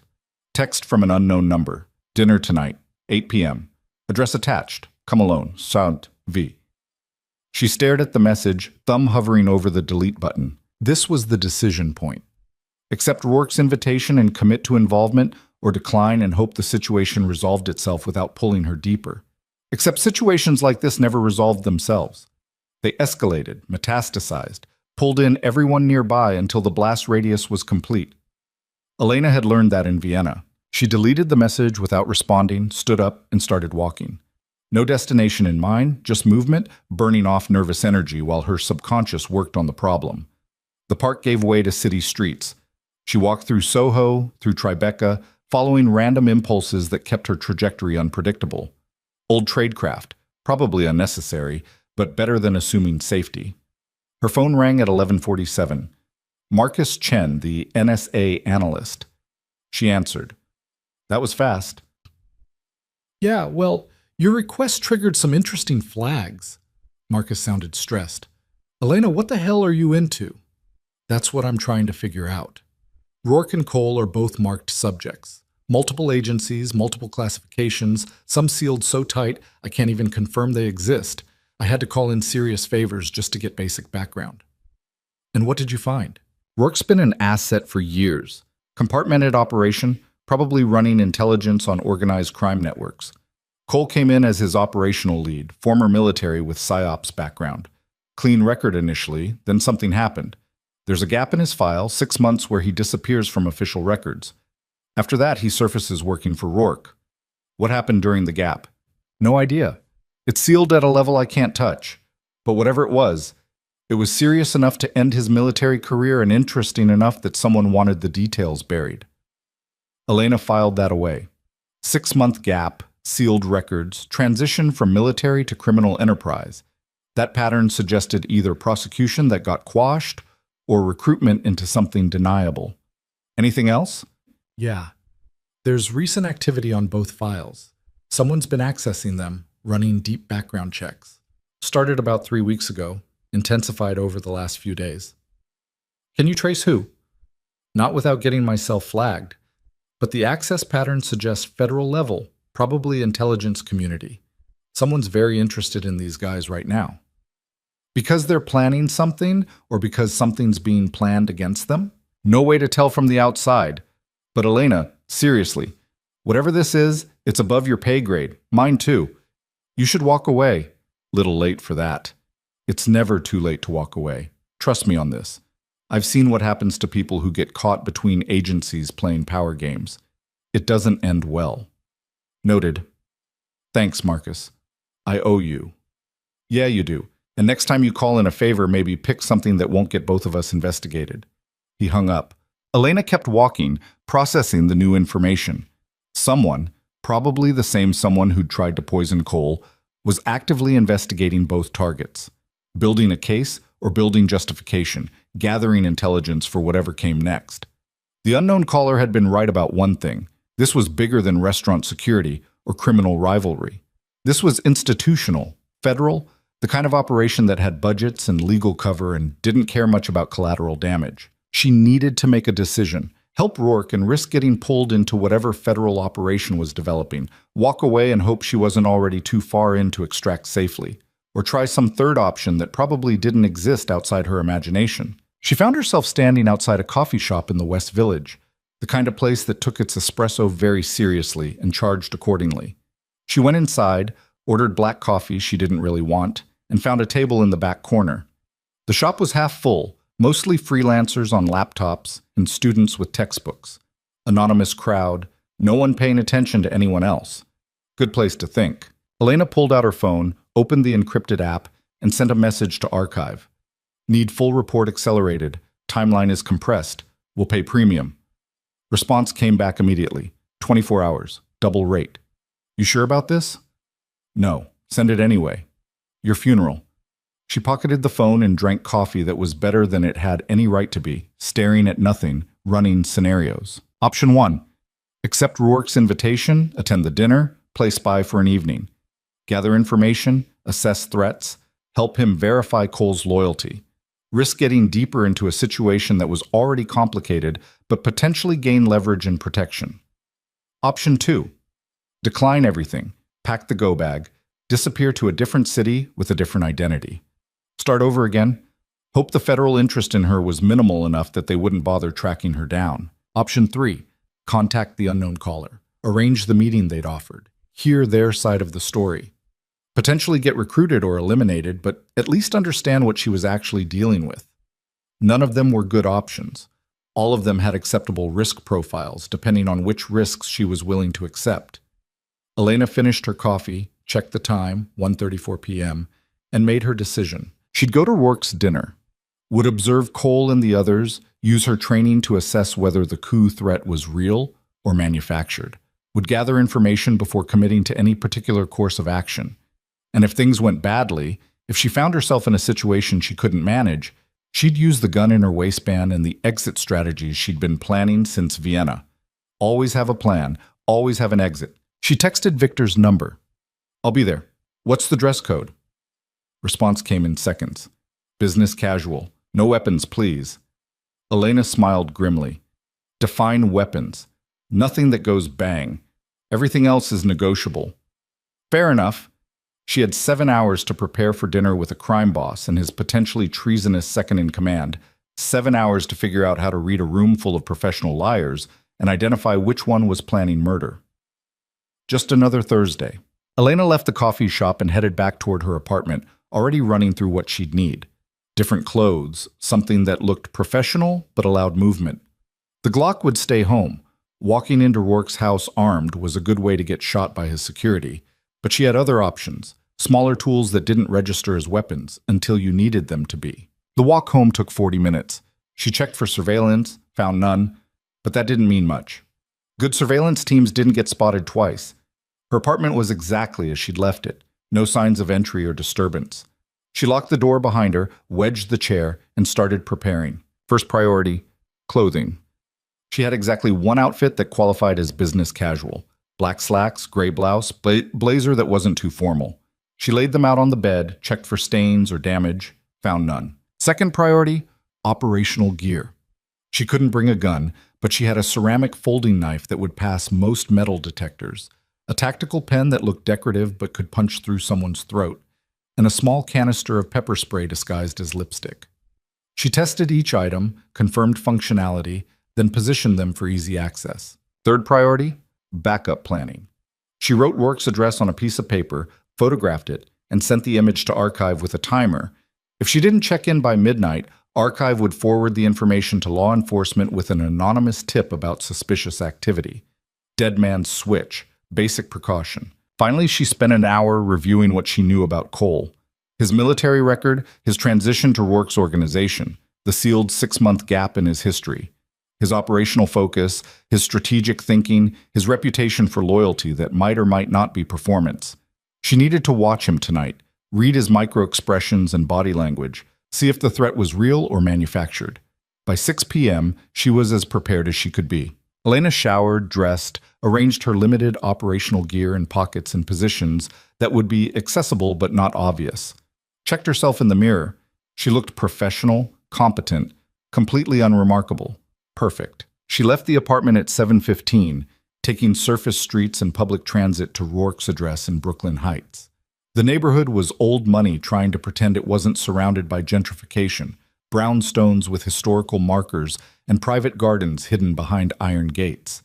Rourke's house was a 4-story townhouse on a quiet street, distinguished from its neighbors only by the subtle security cameras, and the 2 men in suits trying to look casual on the sidewalk. Elena approached at 7:58. Deliberately 2 minutes early. One of the security men stepped forward. "Name?" "Elena Voss." He checked a tablet, nodded, spoke into a radio. "She's clear." The front door opened. Victor stood in the entrance wearing a suit that did nothing to disguise his build. "Ms. Voss, please come in." She stepped into a foyer that managed to be both elegant and functional. Marble floors, antique mirror, but also reinforced door frames and discreet panic buttons. The house of someone who valued aesthetics but prioritized security. Victor closed the door behind her. I need to check for weapons. Standard protocol. I understand. He ran a wand over her, professional and efficient. It beeped near her jacket pocket, the tactical pen. Victor raised an eyebrow. Writing implement, Elena said. That writes through someone's windpipe, yes. You can keep it, but if you use it on anyone here, my team will respond appropriately. Noted. Satisfied, Victor gestured toward an interior door. The others are in the dining room. Mr. Rourke will join you shortly. Elena followed him through a hallway decorated with art that was probably worth more than her yearly salary, into a dining room that managed to be both intimate and imposing. 6 people were already seated around a table set for 8. She recognized Cole immediately, same composed presence from the restaurant, wearing a different suit but the same expression of controlled competence. The others were unfamiliar. 3 men and 2 women, all dressed professionally, all carrying themselves with the particular confidence of people who'd earned their positions through demonstrated capability rather than inheritance. They looked up as Elena entered, expressions ranging from curious to wary. Cole's expression was the most interesting, surprise, quickly controlled, followed by calculation.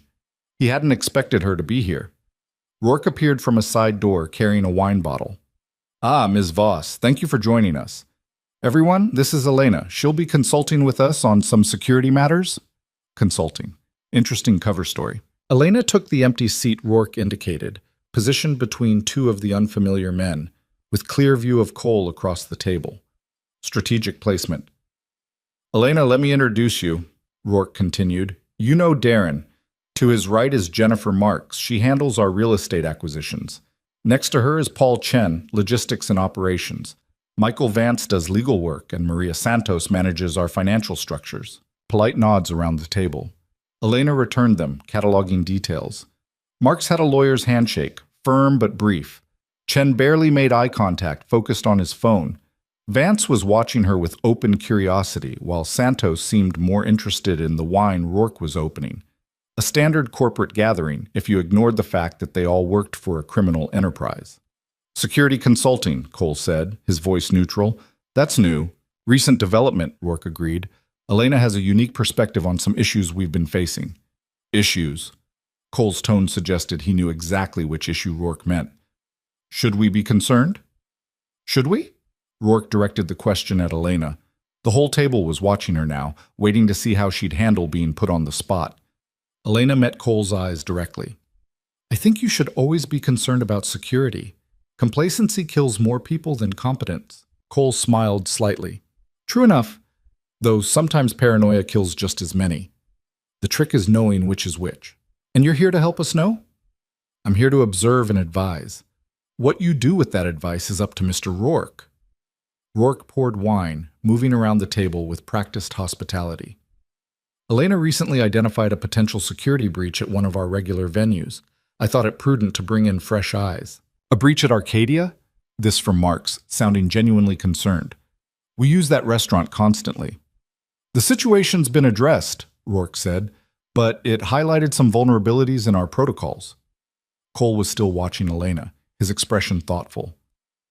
What kind of breach? Before Elena could answer, Rourke intervened. We can discuss specifics later. For now, let's eat. Maria, how are the Panama structures developing? The conversation shifted to business, discussions of shell companies and regulatory workarounds that Elena only half listened to. She was focused on dynamics, on the way people interacted and responded to each other. Cole dominated the technical discussions, offering strategic insights that Rourke clearly valued. But there was something off in the dynamic, a subtle edge that suggested tension beneath professional courtesy. Marks deferred to Cole on operational matters, but challenged him on financial implications. Chen barely spoke unless directly asked questions. Vance seemed more interested in legal liability than actual strategy. Santos watched everyone with the focused attention of someone running calculations. And through it all, Rourke orchestrated the conversation like a conductor, drawing out opinions, synthesizing input, maintaining control without seeming to control. Dinner was served by staff, who moved with the same professional invisibility Elena had perfected at Arcadia. Multiple courses, each expertly prepared, wine pairings that probably cost more than she made in a month. The whole thing felt surreal, sitting in a criminal organization's leadership meeting, eating expensive food while everyone pretended this was legitimate business. During the third course, Cole addressed her directly. So, Elena, what's your background in security? Various things?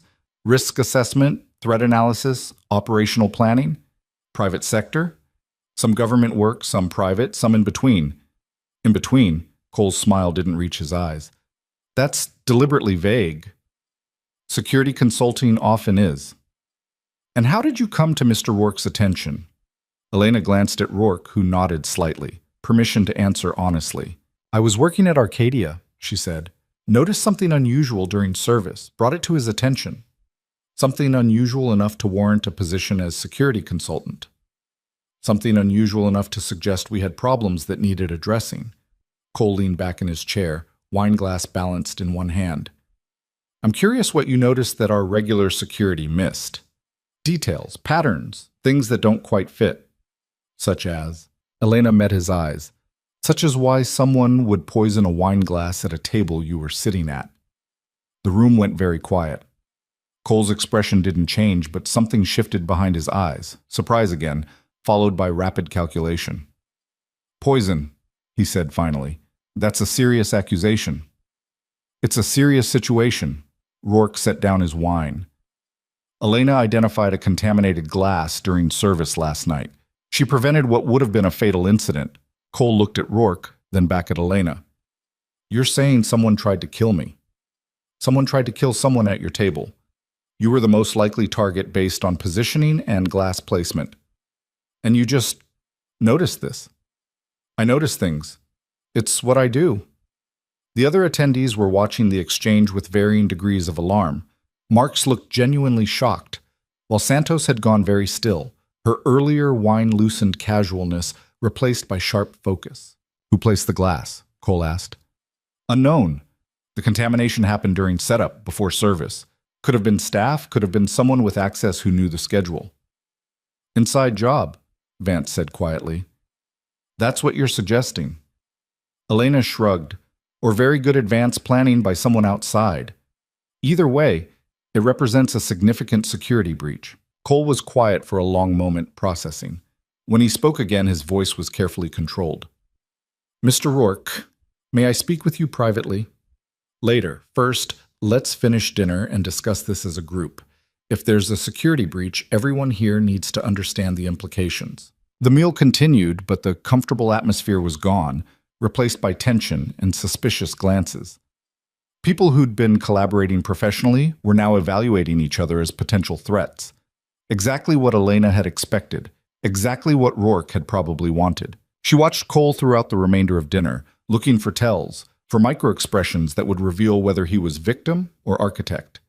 He was controlled, gave away almost nothing, but she caught moments, a tightness around his eyes when Rourke mentioned the federal investigations they'd survived, a brief hesitation when asked about recent operational acquisitions. Small things. Could mean everything or nothing. By 10 p.m., dinner was concluded and most of the guests were making excuses to leave. Marks had early meetings. Santos had flights to catch. Vance had depositions to prepare for. They filed out with professional goodbyes that carried undertones of relief. Soon only Elena, Rourke, and Cole remained in the dining room. Cole looked at both of them. All right, what's really going on here? Rourke gestured toward a sitting room adjacent to the dining area. Let's talk somewhere more comfortable. The room was smaller, designed for actual conversation rather than performance. Leather furniture arranged around a fireplace that wasn't running, bookshelves that looked like they'd been read rather than just decorated with. Victor appeared in the doorway, received a small shake of Rourke's head, and disappeared again. Privacy then. Real privacy. Elena took a chair that gave her view of both the door and the windows. Old habits. Cole remained standing, arms crossed. Someone tried to poison me at dinner and you didn't think to mention it until now? I'm mentioning it now, Rourke said calmly. With someone present who can provide context I don't have. Context from a waitress who apparently moonlights as security consultant. Cole's tone was sharp. No offense, Ms. Voss, but this whole situation feels like theater. I'm not sure what I'm supposed to be reacting to. React however you want, Elena said. The poison was real. Your glass was contaminated with what looked like a cardiotoxin, something designed to mimic natural causes. You would have been dead by midnight if I hadn't switched it out. If you hadn't switched it out. How convenient that you were there. How convenient that you noticed something dozens of other people missed. I'm trained to notice things other people miss. That's not convenience, that's skill set. Cole turned to Rourke. And you trust this person why? We don't know anything about her. She shows up at exactly the right moment to prevent an assassination, then gets brought into our inner circle within 24 hours? That's not security consulting. That's either the luckiest coincidence in history or something else entirely. Something else like what? Rourke asked. Like a plant. Like someone positioning themselves to gain access to our organization. Cole was pacing now, energy that had been controlled during dinner finding outlet. Think about it. We've been secure for years. No incidents, no breaches, nothing. Then suddenly, there's a sophisticated assassination attempt and a mysterious stranger who saves the day? That's operational planning. That's how you insert an asset. Elena had to admit, he wasn't wrong. If she'd been running an operation to penetrate Rourke's organization, this would be a decent approach. Create a crisis. Position your asset to resolve it, earn trust and access through demonstrated value.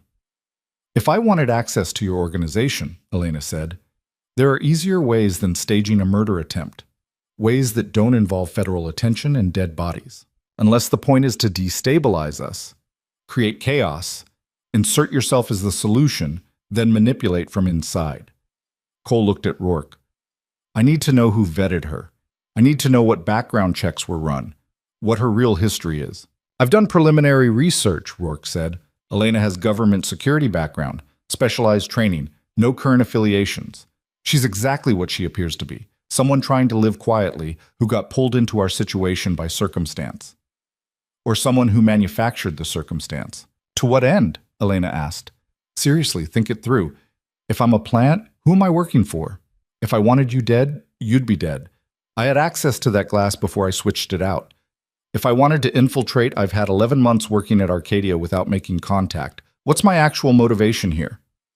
Cole stopped pacing. I don't know. That's what concerns me. The room was quiet for a moment. Elena could hear distant kitchen sounds, staff cleaning up from dinner. Normal domestic noise completely at odds with the paranoia developing in this conversation. Let me ask you something, Elena said, looking at Cole directly. Why do you think someone wants you dead? I don't know that they do. I only have your word that the glass was poisoned. You only have my word that I switched it. The poison itself could be verified if we still had the glass. Unfortunately, I disposed of it to prevent contamination. How convenient. Elena stood up, tired of this. You know what? You're right to be suspicious. You're right to question my presence here. But I'm not the threat you should be worried about. No? Then who is? Someone who knows your schedule well enough to know you'd be at Arcadia last night. Someone who has access to sophisticated toxins and the expertise to deploy them undetected. Someone who wants you gone but needs it to look natural. She paused. Someone inside your own organization, or someone with connections deep enough to penetrate it. Cole's expression shifted slightly. You're saying this was internal. I'm saying the operational sophistication suggests either an insider or someone with insider-level intelligence. Take your pick. Rourke had been quiet, watching the exchange. Now he spoke. Darren, I need you to be honest with me. Are you aware of anyone who might want you removed? Any conflicts, any rivalries, anything that might motivate this? Apart from the usual business competition? No, I've been careful. I don't make enemies I can't manage. What about your side projects? Cole went very still. What side projects? The acquisitions you've been making, the relationships you've been building outside our normal operational channels. Rourke's voice stayed level, but there was steel underneath. Did you think I wouldn't notice? Those aren't side projects. Those are expansions, opportunities you didn't have time to pursue, so I pursued them on behalf of the organization. On behalf of the organization or on behalf of yourself? The question hung between them like a blade. Cole's jaw tightened. I've given you 8 years of absolute loyalty. I've run operations you couldn't be publicly associated with, taken risks you needed taken, built infrastructure that's made all of us wealthy and secure. And now you're questioning my motives because I showed initiative? I'm questioning your motives because someone tried to kill you, and the most logical explanation is that you're building something that threatens someone's interests. either our organization's interests or someone else's. Rourke leaned forward. So I'll ask again, what are you building?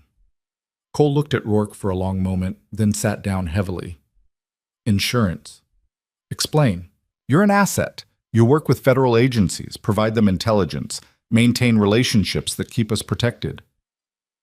That's smart. That's strategic. I've never questioned it. Cole's voice was tired now, edges worn off. But assets have shelf lives. Eventually, you become more liability than value. Eventually, they decide you know too much or you've outlived your usefulness, and then we're all exposed. So you're building alternative structures. I'm building contingencies, operations that can function independently if our federal protection disappears. Revenue streams they don't know about, relationships they can't compromise, infrastructure that survives even if you don't. Rourke absorbed this.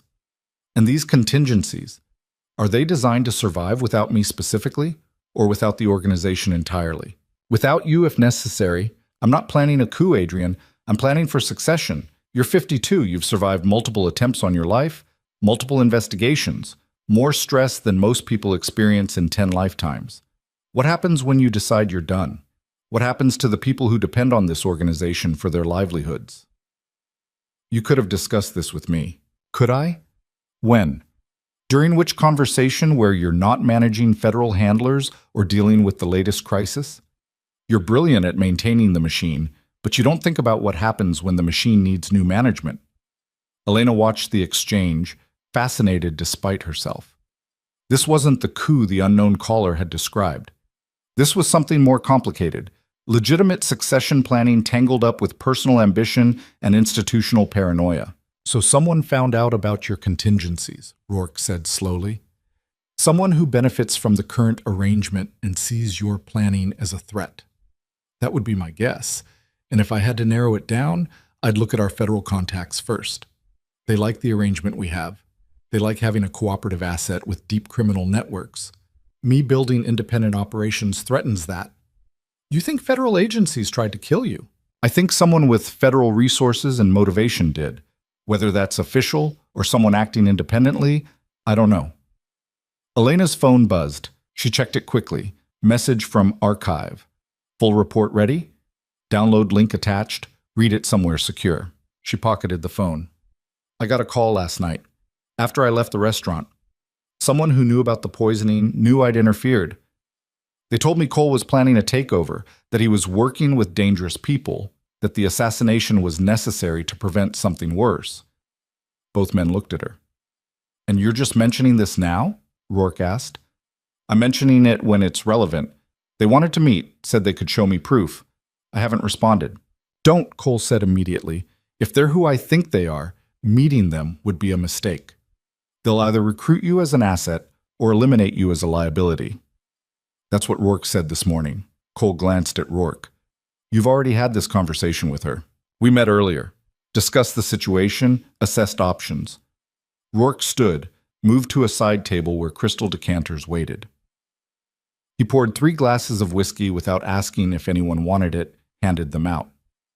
Here's what I know. Someone tried to kill Darren using sophisticated means and inside knowledge. Elena prevented it but exposed herself in the process. Now we have federal actors making contact, surveillance on Elena's apartment, and enough uncertainty that everyone's suspicious of everyone else. He raised his glass. So I propose we stop dancing around this and start being direct. Darren, your succession planning makes sense, but the execution was sloppy. You should have brought me in earlier, made it collaborative instead of hidden. Elena, your involvement is problematic, but your skills are useful. And whoever's running the federal operation against us needs to understand that we're not as divided as they think. Elena sipped the whiskey. It was excellent, smooth and complex, probably older than she was. You're proposing we work together. I'm proposing we survive together. The alternative is we turn on each other, do the enemy's work for them, and end up dead or imprisoned while they move on to the next target. Cole was quiet, turning his glass without drinking. What exactly are you suggesting? Identify who ordered the hit, understand their motivation and their resources, then address the threat before they try again. Rourke looked at Elena. You have intelligence contacts. People who can dig into federal operations without triggering official attention. Use them. That's asking a lot. I'm offering a lot: protection, resources, information. And when this is over, we part ways clean. No obligations, no continuing involvement. You get to go back to your quiet life. Elena laughed, couldn't help it. My quiet life ended the moment I switched that glass. We all know that. Maybe, but if we handle this correctly, you can still disappear afterward. Fresh identity, clean background, enough money to relocate anywhere you want. Rourke met her eyes. I pay my debts. You saved Darren's life. That earns consideration. It was a good offer. Better than she'd expected, honestly. But accepting it meant committing fully, meant diving into exactly the kind of situation she'd spent a year avoiding. On the other hand, not accepting it meant navigating this alone, without resources or backup, against opponents with institutional support. Some choices weren't really choices. Fine, Elena said. I'll make calls, see what I can find out, but I need complete honesty from both of you. No more secrets, no more hidden operations. If we're doing this, we're doing it with full information. Agreed, Rourke said. Cole nodded slowly. Agreed. Good. Then let's start with what you actually know about the federal agencies you work with. Names, handlers, operations, everything. Rourke settled back into his chair. I report to a joint task force, FBI, DEA, ATF, coordinated through the Justice Department. Primary contact is a woman named Sarah Brennan, FBI special agent assigned to organized crime. She's been my handler for 6 years. And she knows about Cole's activities? She knows he's my operational lead. She doesn't know specifics of what he runs day to day. That's part of the arrangement. I provide strategic intelligence. They don't ask too many questions about tactical execution. Elena processed this. So if Cole's building independent operations, Brennan might not know the full scope. But she'd notice if he was becoming powerful enough to threaten the arrangement. She'd notice, and she had reported up the chain. Whether anyone above her decided to act on it is a different question. Who's above her? Directly? Assistant director named Marcus Webb. Above him it gets complicated. Multiple agencies, multiple jurisdictions, compartmented oversight. Cole set down his untouched whiskey.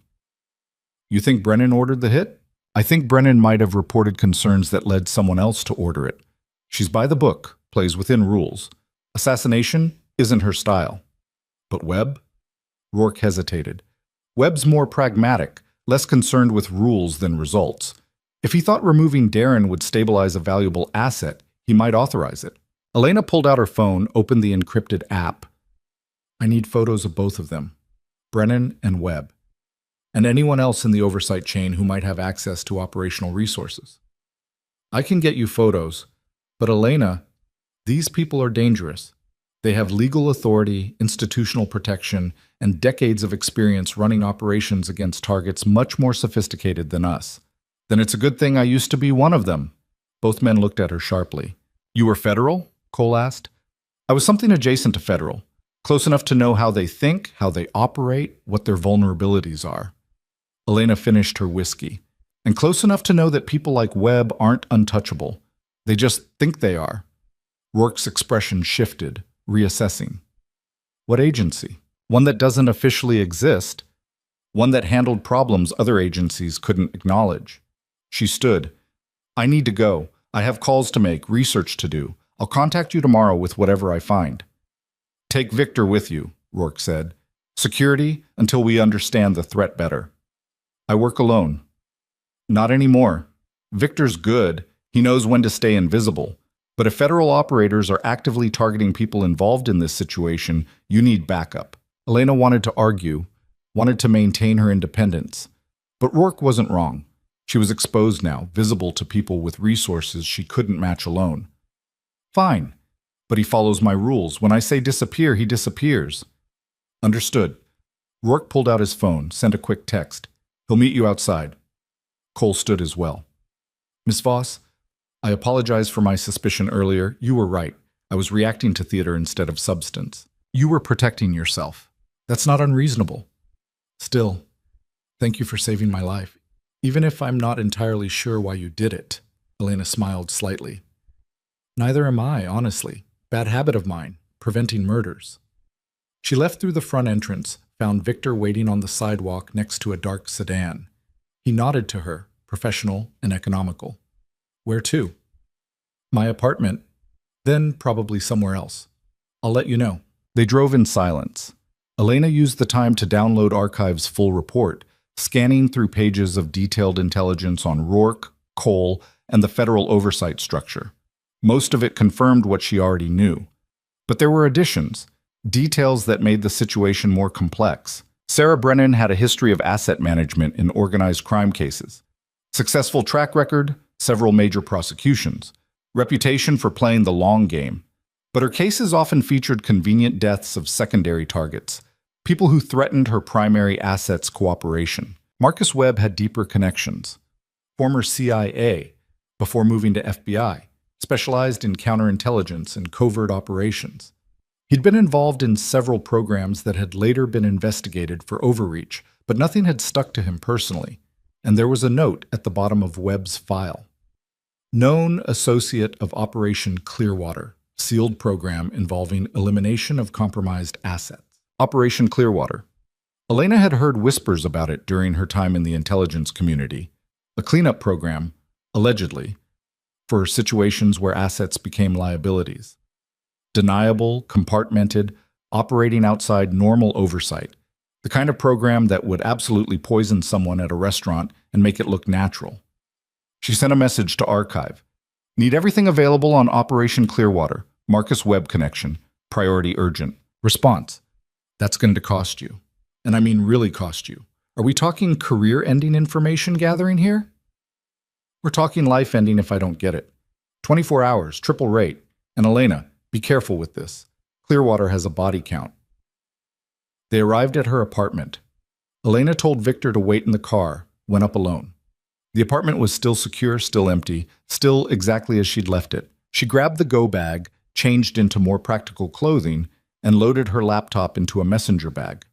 If she was going operational again, she needed to be mobile. Back downstairs, she found Victor exactly where she'd left him. Change of plans, she said. I need somewhere secure to work. Somewhere off-grid, somewhere that isn't connected to Rourke or my usual locations. Victor considered. I know a place. Corporate apartment in Midtown, owned through shell companies. We use it for visiting associates who need discretion. Perfect. Let's go. The apartment was exactly what she'd expected. Bland corporate furniture, generic artwork, nothing personal or identifying. But it had high-speed internet, good security, and most importantly, no connection to her normal patterns. Victor did a quick sweep, confirmed it was clean, then took a position by the door. I'll be outside if you need anything. Elena set up her laptop at the dining table, connected through multiple VPN layers, and started digging. First priority, Sarah Brennan. She pulled up everything she could find, case histories, personnel files, travel records. Brennan had been in the city for the past week, no unusual travel, normal pattern of meetings and court appearances. But 2 days before the poisoning attempt, she'd had a meeting at a federal building in Lower Manhattan. The meeting wasn't in her official calendar, but Archive had pulled it from building access logs. Attendees, Brennan, Webb, and 3 others whose names were redacted even in Archive's data. Meeting duration, 47 minutes. Subject, unknown, but flagged as classified. Elena stared at the information, running scenarios. A classified meeting 2 days before an assassination attempt, involving both Brennan and Webb. That wasn't proof of anything, but it was suggestive. She needed more. Second priority, the unknown caller. The call had come from a burner, but Archive might be able to trace the purchase location or usage patterns. She sent the number along with a request for deep analysis. Third priority, Operation Clearwater. She'd have to wait for Archive's full report, but she could start with what was publicly available, which was almost nothing. The program didn't exist in any official capacity, only appeared in leaked documents and heavily redacted congressional testimony. But there were patterns. Assets who'd worked with federal agencies suddenly dying of natural causes or accidents. Investigations that quietly closed without explanation. Witnesses who disappeared before trial. All of it plausibly deniable. All of it consistent with a program designed to eliminate problems cleanly. Her phone rang. Unknown number again. Elena answered, already tired of this. What? You went to Rourke's house tonight? Female voice, the same one from before. That was a mistake. So you've mentioned. You going to tell me why or just keep making vague threats? Cole is using you. He's using Rourke. He's building something that will get a lot of people killed, and you're helping him do it by preventing his death. Or I prevented a federal assassination of an American citizen on American soil, which last I checked was illegal. Silence on the other end. Then, you really don't understand what's happening here. Then explain it. You keep calling, keep making dramatic pronouncements, but you never actually provide useful information. Because providing useful information over an unsecured line would be stupid, and because I'm not sure yet whether you're someone who can be reasoned with or just another criminal protecting criminals. I'm not protecting anyone. I'm trying to understand what's actually happening instead of just accepting whatever narrative I'm being fed. Fair enough. The voice softened slightly. Meet me. Tomorrow, noon, Grand Central Terminal. Main concourse near the information booth. Come alone, and maybe we can have an actual conversation. How do I know this isn't a trap? You don't. But if I wanted you dead, you'd already be dead. I had eyes on you at Rourke's house tonight. I have eyes on you right now at that corporate apartment in Midtown. Elena's blood went cold. She moved to the window, looked down at the street. Dark cars, pedestrians, normal urban traffic. Nothing obviously threatening. But the caller had known she was at Rourke's, had known she'd moved to a different location, had surveillance sophisticated enough to track her despite Victor's security measures. Federal resources. Had to be. Who are you? Elena asked. Someone trying to prevent a disaster. Someone who knows what Cole's really planning, what it means for everyone involved. A pause. Someone who used to do what you do, make impossible choices and live with the consequences. The line went dead. Elena stood at the window, processing. The caller had federal resources, federal knowledge, but was operating outside normal channels, making contact directly instead of going through official procedures, offering information instead of issuing warrants or directives. Either she was exactly what she claimed, someone working independently to prevent disaster, or this was recruitment theater, an elaborate pitch to flip Elena from Rourke's side to federal cooperation. Either way, the meeting tomorrow would clarify things. She returned to her laptop, kept digging. By 2 a.m., she had a clearer picture of the federal oversight structure around Rourke's asset relationship. Multiple agencies, multiple jurisdictions, enough bureaucratic complexity that individual actors could operate with significant autonomy. Webb was the key. He had authority over Brennan, connections to Clearwater, and the kind of career trajectory that suggested someone comfortable operating in moral gray areas. If Elena had to guess, Webb had ordered the hit. Brennan had maybe provided intelligence but not approved the action. The unknown caller was someone else in the oversight structure, someone who knew what Webb was planning, but didn't have the authority or evidence to stop it officially, all of which made tomorrow's meeting extremely dangerous. She needed leverage, needed something that would make her valuable enough to protect instead of eliminate. Elena pulled up everything Archive had sent about Cole's independent operations.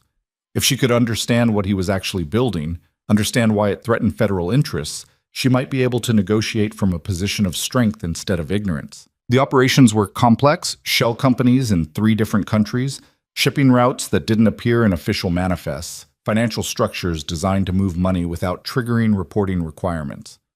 Cole had been building a completely parallel empire, one that could function independently of Rourke's federal protection. Smart succession planning, like he'd said, or preparation for a coup, like the caller had suggested.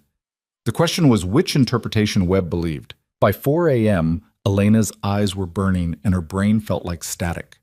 She needed sleep, needed to let her subconscious process everything she'd learned. She told Victor she was crashing for a few hours, locked the bedroom door, and set alarms on both her phone and her internal clock, a trick from field training, waking yourself through will and habit even when exhausted. Sleep came hard, fitful, full of fragments. Vienna again, the safe house, the moment when everything had gone wrong and she'd had to choose between following orders and following conscience. She'd chosen conscience. It had ended her career. Now she was facing a similar choice: follow institutional authority or follow her own judgment about right and wrong. Some patterns really were impossible to break. She woke at 8 a.m. feeling worse than when she'd gone to sleep. Coffee helped marginally, shower helped more. By 9:30 she was dressed and ready, the Glock secured in her waistband despite knowing Grand Central's security would make carrying it risky. Victor was waiting in the main room, looking like he hadn't slept but functioning anyway. Professional discipline. "We need to go to Grand Central," Elena said. "I have a meeting at noon." "With who?" "Someone who claims to have information. Could be legitimate, could be a trap." "Then I'm coming with you." "The meet is supposed to be alone. And I'll stay invisible. But I'm not letting you walk into a potential federal operation without backup." Elena wanted to argue, but Victor had a point. And honestly, having someone watching her back sounded better than going completely alone. "Fine, but you stay far enough back that it doesn't spook them. This person's been tracking me, which means they'll spot surveillance." "I'll be discreet." They left the corporate apartment at 10:45, took a deliberately complicated route through subway transfers and surface streets. If anyone was following, they'd have to work for it. Grand Central at 11:30 was the usual controlled chaos, commuters rushing for trains, tourists photographing the ceiling, homeless people occupying their usual spots.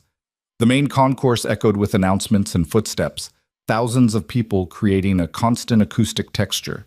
Perfect place for a discreet meeting, perfect place for an ambush. Elena positioned herself near the information booth, checked exits and sightlines, mapped the space for threats and opportunities. Victor had disappeared into the crowd. She couldn't see him, which meant he was doing his job correctly. Noon arrived. Elena waited, scanning faces, looking for someone watching her. At 12:03, a woman approached from the Lexington Avenue side. Late 30s, professional clothing, moving with purpose. She had a face Elena vaguely recognized, not from personal contact, but from archives intelligence files. Sarah Brennan, FBI special agent, Rourke's primary handler, the woman who'd probably provided the intelligence that led to Cole's assassination attempt. She stopped a few feet from Elena, evaluated her quickly, nodded like she'd confirmed something. "Ms. Voss, thank you for coming." "Agent Brennan, I wasn't expecting you specifically." "No, I imagine you weren't." Brennan glanced around the concourse, professional assessment. "Walk with me. This conversation shouldn't be stationary." They started moving, slow circuit around the main concourse. Victor would be tracking them, Elena knew, adjusting his position to maintain overwatch. "I'm going to be direct," Brennan said. "You've inserted yourself into a situation you don't fully understand, and you're about to get people killed, possibly including yourself. People keep telling me that. Nobody's explained why yet, because the explanation requires clearances you don't have, and trust that hasn't been established." Brennan's voice stayed low, conversational. "But I'll give you the basics. Adrian Rourke is a federal asset. He provides intelligence on organized crime networks in exchange for operational latitude. It's an arrangement that's worked well for years. Until Cole started building independent operations." Brennan's expression tightened. "You've been doing research." "I've been trying to understand who tried to kill a man in front of me and why. Darren Cole is a threat to national security. The operations he's building, the relationships, the infrastructure, they're being developed in coordination with hostile foreign intelligence services. He's not planning succession, he's planning treason." Elena stopped walking. "You have proof of this?" "I have enough to be concerned, enough to recommend action. Action like poisoning him at a restaurant." "I didn't order that." Brennan met her eyes. "But I understand why it happened. And I understand why it needs to happen again, successfully this time." "So you're here to recruit me? Make me part of whatever operation you're running?" "I'm here to give you a choice. Walk away from this. Go back to your quiet life. And we'll forget you were ever involved. Or continue helping Rourke and Cole and accept the consequences when their organization collapses. Those aren't choices. Those are threats wrapped in diplomatic language. Those are realities. You're smart enough to recognize the difference."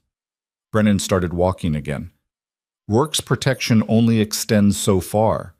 He can't stop federal prosecution, can't prevent the evidence we're building from destroying everything he's created. And when that happens, everyone associated with him goes down too." Elena absorbed this, running calculations.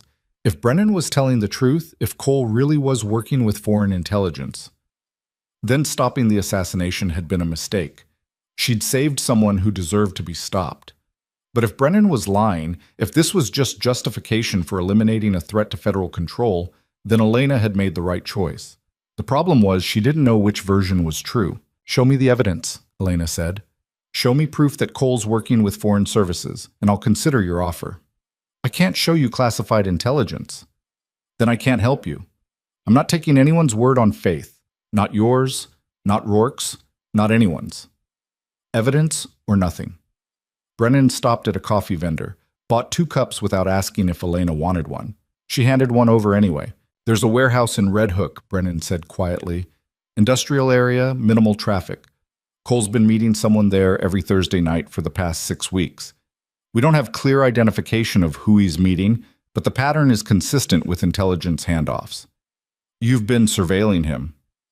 We've been monitoring activities that threaten national security. That's our job. And you want me to what? Confirm the meetings? Identify his contact? I want you to understand what you're protecting. Go to Red Hook tomorrow night. See for yourself what Cole's doing when he thinks nobody's watching. Brennan checked her watch. After that, if you still want to help him, that's your choice, but at least it'll be an informed one. She handed Elena a slip of paper with an address written in neat handwriting.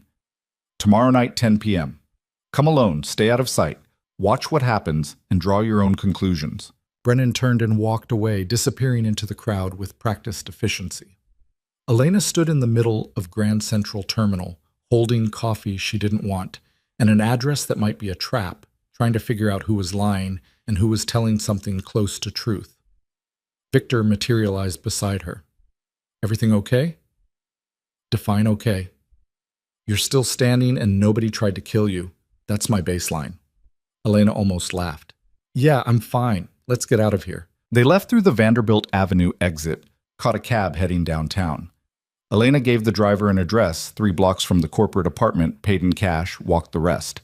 Once they were secure again, she showed Victor the address Brennan had provided. Red Hook, industrial area. You know it? Yeah, mostly warehouses and shipping facilities. Not much foot traffic after dark.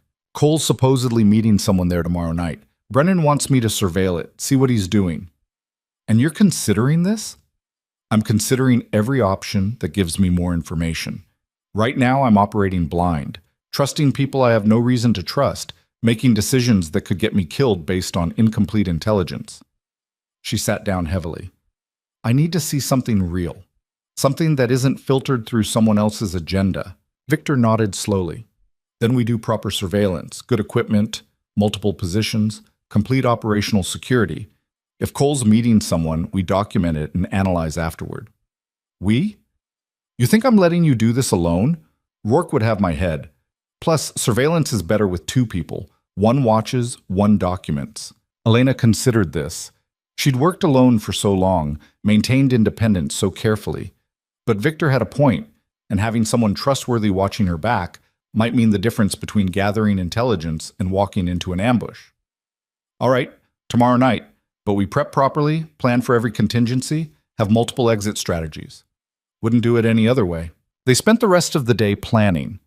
Victor had access to surveillance equipment, cameras with telephoto lenses, night vision, audio recording gear. They mapped the Red Hook location using satellite imagery, identified good observation positions, planned approaches and escapes. Professional work, the kind Elena had done dozens of times in her previous life. It felt disturbingly familiar. By evening, they had a solid operational plan. Elena sent Rourke an encrypted message explaining the situation, received back a terse acknowledgement and a warning to be careful. She tried to sleep early, knowing tomorrow would be demanding. But sleep wouldn't come, her mind running through scenarios and possibilities, trying to anticipate what she'd find in that warehouse. Would Cole be there? Would he be meeting foreign intelligence? Or would the whole thing be theater, Brennan's attempt to manufacture evidence against someone she wanted removed? Tomorrow night would tell her which reality she was living in. And depending on what she saw, Elena would have to make another impossible choice about who deserved to live and who deserved to die.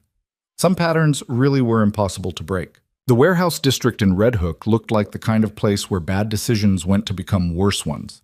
Empty lots separated buildings that had been industrial once, back when the neighborhood made things instead of just storing them. Now it was mostly dark windows and rusted gates, the occasional security light casting yellow pools that didn't reach far enough to matter. Elena and Victor had arrived 2 hours early, positioned themselves in an abandoned loading dock across from the address Brennan had provided. The dock gave them elevation and cover.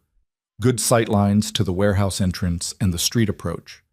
Victor had set up the camera equipment with professional efficiency, telephoto lens on a stabilized mount, backup recorder running audio, night vision scope for when the light failed completely. They waited in silence, the kind of companionable quiet that came from shared experience. Victor had done this before, probably more times than Elena. He had the patience of someone who understood that surveillance was 90% boredom, punctuated by moments of extreme relevance. At 9:47 p.m., a black SUV pulled up to the warehouse. No headlights, engine nearly silent. Professional approach. Victor adjusted the camera, started recording. Elena watched through binoculars, tracking movement. The driver stayed in the vehicle while a passenger got out. Male, tall, moving with military precision. He approached the warehouse's side entrance, used a key to unlock it, disappeared inside. Not Cole. Elena didn't recognize him at all. "Getting clean footage?" she asked quietly. "Yeah, good resolution, clear facial features. Archive should be able to run identification." They watched the warehouse. Lights came on inside, visible through dirty windows. Someone was setting up, preparing for a meeting. At 9:58 p.m., another vehicle arrived. This one Elena recognized, Cole's personal car, a Mercedes sedan he drove when he wasn't using company vehicles. Cole got out alone, checked the street with the casual awareness of someone who'd learned to expect surveillance, then entered the warehouse through the same side door. Elena's pulse picked up despite training. This was it. Whatever was happening, they were about to see it. Victor had the camera locked on the entrance, recording everything. Elena switched to the night vision scope, trying to see through the warehouse windows. The interior was mostly blocked by stacked crates and equipment, but she could make out shadows moving, two figures having a conversation. Then a third vehicle pulled up. Not a car this time. A van, commercial white, no markings. It parked directly in front of the warehouse entrance, blocking their view. "That's deliberate," Victor muttered. The van's rear doors opened. Two people got out, moved quickly into the warehouse. Elena caught glimpses, both male, both moving with tactical efficiency. This wasn't a business meeting, this was an operation. "We need to get closer," Elena said. "The van's blocking everything. Too risky. If Cole's running counter-surveillance, moving now would expose us. Then we're useless here. We came to document what he's doing, and we can't see anything." Victor considered this, professional calculation weighing risk against value. "There's a catwalk on the warehouse's north side. Old fire escape, probably still accessible. If we can get to it, we'd have view through the upper windows." "How exposed is the approach?" "Very. We'd be in the open for about 30 seconds. You have a better option?" "No." Elena checked the street. Empty, no traffic, no pedestrians. The neighborhood was dead at this hour, exactly why Cole had chosen it. "Let's move." They packed up the equipment quickly, left the backup recorder running in the loading dock as insurance. The approach to the warehouse's north side meant crossing an empty lot, completely exposed, trusting that nobody inside was watching that particular direction. 30 seconds had never felt longer. They made it to the building without incident. The fire escape was rusted, hadn't been used in years, but the structure held when Victor tested it. He went up first, Elena following, both of them moving carefully to minimize noise. The catwalk ran along the warehouse's upper level, accessed through windows that had lost their glass decades ago. They positioned themselves at one that offered view into the main floor below. And there it was, the meeting Brennan had promised. Cole stood in the center of the space, talking to three men Elena didn't recognize, but the setup told her everything she needed to know. Crates arranged in a semicircle, equipment that looked like communications gear, laptops displaying data she couldn't read from this distance. Not a handoff. A briefing. Victor was already recording, camera pressed against the window frame, capturing everything. One of the men, the one who'd arrived first, was presenting something on a laptop screen. Cole leaned in, studied it, asked questions Elena couldn't hear. The body language read as professional collaboration, the kind of technical discussion that happened in corporate meetings and military planning sessions. Elena scanned the rest of the space, looking for context. The crates were marked with shipping labels, but she couldn't make out the details. The communications equipment was commercial grade, nothing exotic or military specific. The whole scene could have been legitimate business if you ignored the location and timing. Then one of the men opened a crate. Elena adjusted her position, trying to get a better angle. Victor shifted the camera, zooming in. Inside the crate, documents. Stacks of them, organized with the kind of precision that suggested importance. The man pulled out several folders, handed them to Cole, who began reviewing with focused attention. Not weapons. Not drugs. Not any of the obvious criminal contraband you'd expect. Just paperwork. Cole read for several minutes, occasionally stopping to ask questions. One of the other men would respond, pointing to specific sections, providing explanation. Professional interaction, the kind you'd see in any office anywhere. Except offices didn't meet in abandoned warehouses at 10 p.m. Victor was still recording when the situation changed. Movement at the warehouse's main entrance. The van that had been blocking their original view was pulling away. In its place, new vehicles were arriving, multiple vehicles, moving with tactical coordination, federal vehicles. "We need to leave," Victor said quietly. "Right now." But Elena was watching the warehouse floor, watching as Cole and the others registered the approaching threat. They moved with practiced efficiency, no panic, just immediate transition to contingency planning. The documents went back into crates. The laptops were shut down and packed. The communications equipment was disconnected. They'd planned for this, had prepared for federal interruption.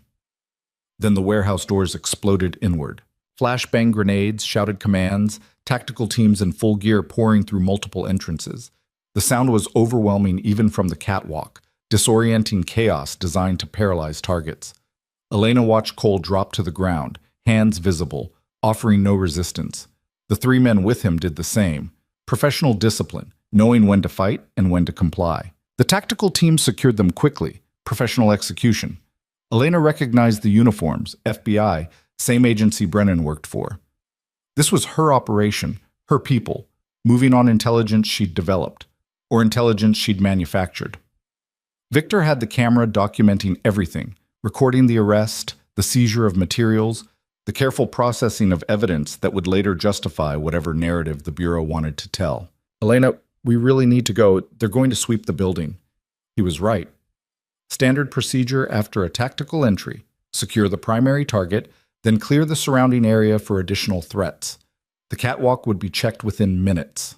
They retreated the way they'd come, moving quickly but quietly, getting down the fire escape and back across the empty lot before the federal perimeter expanded to include their position. By the time they reached Victor's car 3 blocks away, Elena could hear sirens approaching from multiple directions. Backup units, evidence teams, the whole apparatus of federal law enforcement converging on this one warehouse. They drove in silence, taking random turns, making sure they weren't followed. Victor's training was showing. He handled counter-surveillance with the ease of someone who'd done it professionally. 20 minutes later, they were back at the corporate apartment. Victor started downloading the footage from the camera while Elena paced, trying to organize her thoughts. "They knew," she said finally. "Cole and those men, they knew federal agents were coming. That whole meeting was theater. They wanted to be caught. Why would anyone want to be arrested? Because arrests require evidence. Evidence requires disclosure. Disclosure means Cole gets to see what the Bureau actually has on him." Elena stopped pacing. "He's not running operations. He's building a defense. All those documents we saw, those aren't intelligence handoffs. Those are receipts, contracts, legitimate business records. He's documenting everything so he can prove his operations are legal." Victor looked up from the laptop. "You think the federal case is fabricated?" "I think it's exaggerated. Cole's building independent operations, yes, but he's doing it legally, carefully, making sure everything can survive scrutiny. And someone, probably Webb, decided that was still too threatening and tried to eliminate him before he got too powerful. So Brennan sending you here was an attempt to manufacture a witness. Get me to see Cole meeting with suspicious people in a suspicious location, then use my testimony to support their narrative that he's working with foreign intelligence." Elena felt anger rising, clean and clarifying. "Except they moved too fast. Arrested him before I could be properly compromised." Victor pulled up the footage, started reviewing. "We got good documentation, clear shots of everyone involved, timestamps, the whole sequence. This could prove Cole was set up. Or it proves we were surveilling a federal operation, which is its own crime." Elena sat down, suddenly exhausted. "Either way, we're deeper in this than ever." Her phone rang. Rourke. She answered. You've heard. Cole's been arrested. FBI raid, multiple charges, including conspiracy and espionage. Rourke's voice was controlled but tight. I need to know what you saw. Elena summarized the surveillance, the meeting, the tactical entry. Rourke listened without interrupting. Did it look like he was working with foreign intelligence? He asked when she finished. It looked like he was having a business meeting. The people he was with could have been foreign agents, or they could have been lawyers. Without context, there's no way to know. But you have video. We have video of a meeting that was interrupted by federal agents. Victor's reviewing it now for anything that might clarify what was actually happening. Rourke was quiet for a moment. Cole called me from custody. He got one phone call and he used it to tell me the arrest was expected, that everything's proceeding according to plan. He said to trust the process. Trust the process? He's facing espionage charges. He's facing charges he knows won't stick, charges that require the Bureau to disclose evidence they don't actually have. Rourke's voice held something Elena hadn't heard before. Pride, maybe, or respect. He's been preparing for this for months, building a legal defense so thorough that prosecution becomes impossible. And the arrest itself gives him discovery rights, forces them to show their hand. Elena processed this new information. Cole hadn't been building a coup. He'd been building insurance against federal overreach, creating a situation where attempting to eliminate him would expose the very operations the Bureau wanted to keep hidden. Aggressive defensive strategy. Risky, but potentially brilliant. So what happens now? Elena asked. Now Cole's lawyers go to work. They'll file motions, demand evidence, force the prosecution to either produce proof or drop charges. Meanwhile, I activate the protections we've built into our federal arrangements. Remind certain people that eliminating my second-in-command violates our agreement. You think that'll work? I think people like Webb underestimate how much leverage I actually have. They see me as a cooperative asset, compliant and manageable. They forget I've spent 10 years documenting every interaction, every arrangement, every promise they've made. His voice hardened. If they want to play hardball, I can play too. Elena understood what he wasn't saying directly. Rourke had insurance of his own, evidence of federal corruption, illegal arrangements, all the dirty compromises that made his asset relationship function. Mutually assured destruction, the kind of leverage that kept uneasy alliances stable. What do you need from me? She asked. Send me the surveillance footage, everything you captured. I'll get it to Cole's legal team. Let them decide how to use it. That footage shows us conducting surveillance on a federal operation. That's not going to play well if this goes to trial. It also shows federal agents knew exactly where to find Cole, exactly when to raid, which suggests either they had surveillance of their own or someone told them about the meeting. Either way, it raises questions about their case. Rourke paused. Besides, if this goes to trial, we've already lost. The goal is to make trial impossible. Victor had been listening to Elena's side of the conversation. Now he spoke up. I can sanitize the footage, remove metadata, edit out anything that identifies us as the source. Make it look like anonymous surveillance that got leaked to the defense. Do it, Elena said. Then to Rourke, Victor will clean the footage and send it over. Anything else? Yeah. Watch your back. Webb's not going to be happy about Cole having video documentation of the arrest. He'll want to know where it came from, who was watching. That trail leads to you. I know. I'm sending additional security. Victor's good, but you need more coverage until this settles. Elena wanted to refuse, wanted to maintain her independence, but Rourke was right. She was exposed now, visible to people with resources and motivation to eliminate complications. Fine, but they follow Victor's protocols. I'm not working with anyone who doesn't understand operational security. Understood. Stay safe, Elena. He hung up. Victor was already working on the footage, running it through editing software that stripped identifying information and compressed the timeline to focus on relevant moments. Professional work, the kind that required expertise Elena didn't have. She made coffee while he worked, strong and black, the kind that tasted like burning but kept you functional. Dawn was coming, visible through the apartment windows as gray light bleeding into dark sky. She'd been awake for nearly 24 hours, should have been exhausted, but adrenaline and anxiety formed their own stimulant, keeping her wired and alert. Her phone buzzed. Message from archive. Saw the news about Cole's arrest. You involved? Elena typed back, peripherally. Need ID on 3 individuals. Sending photos.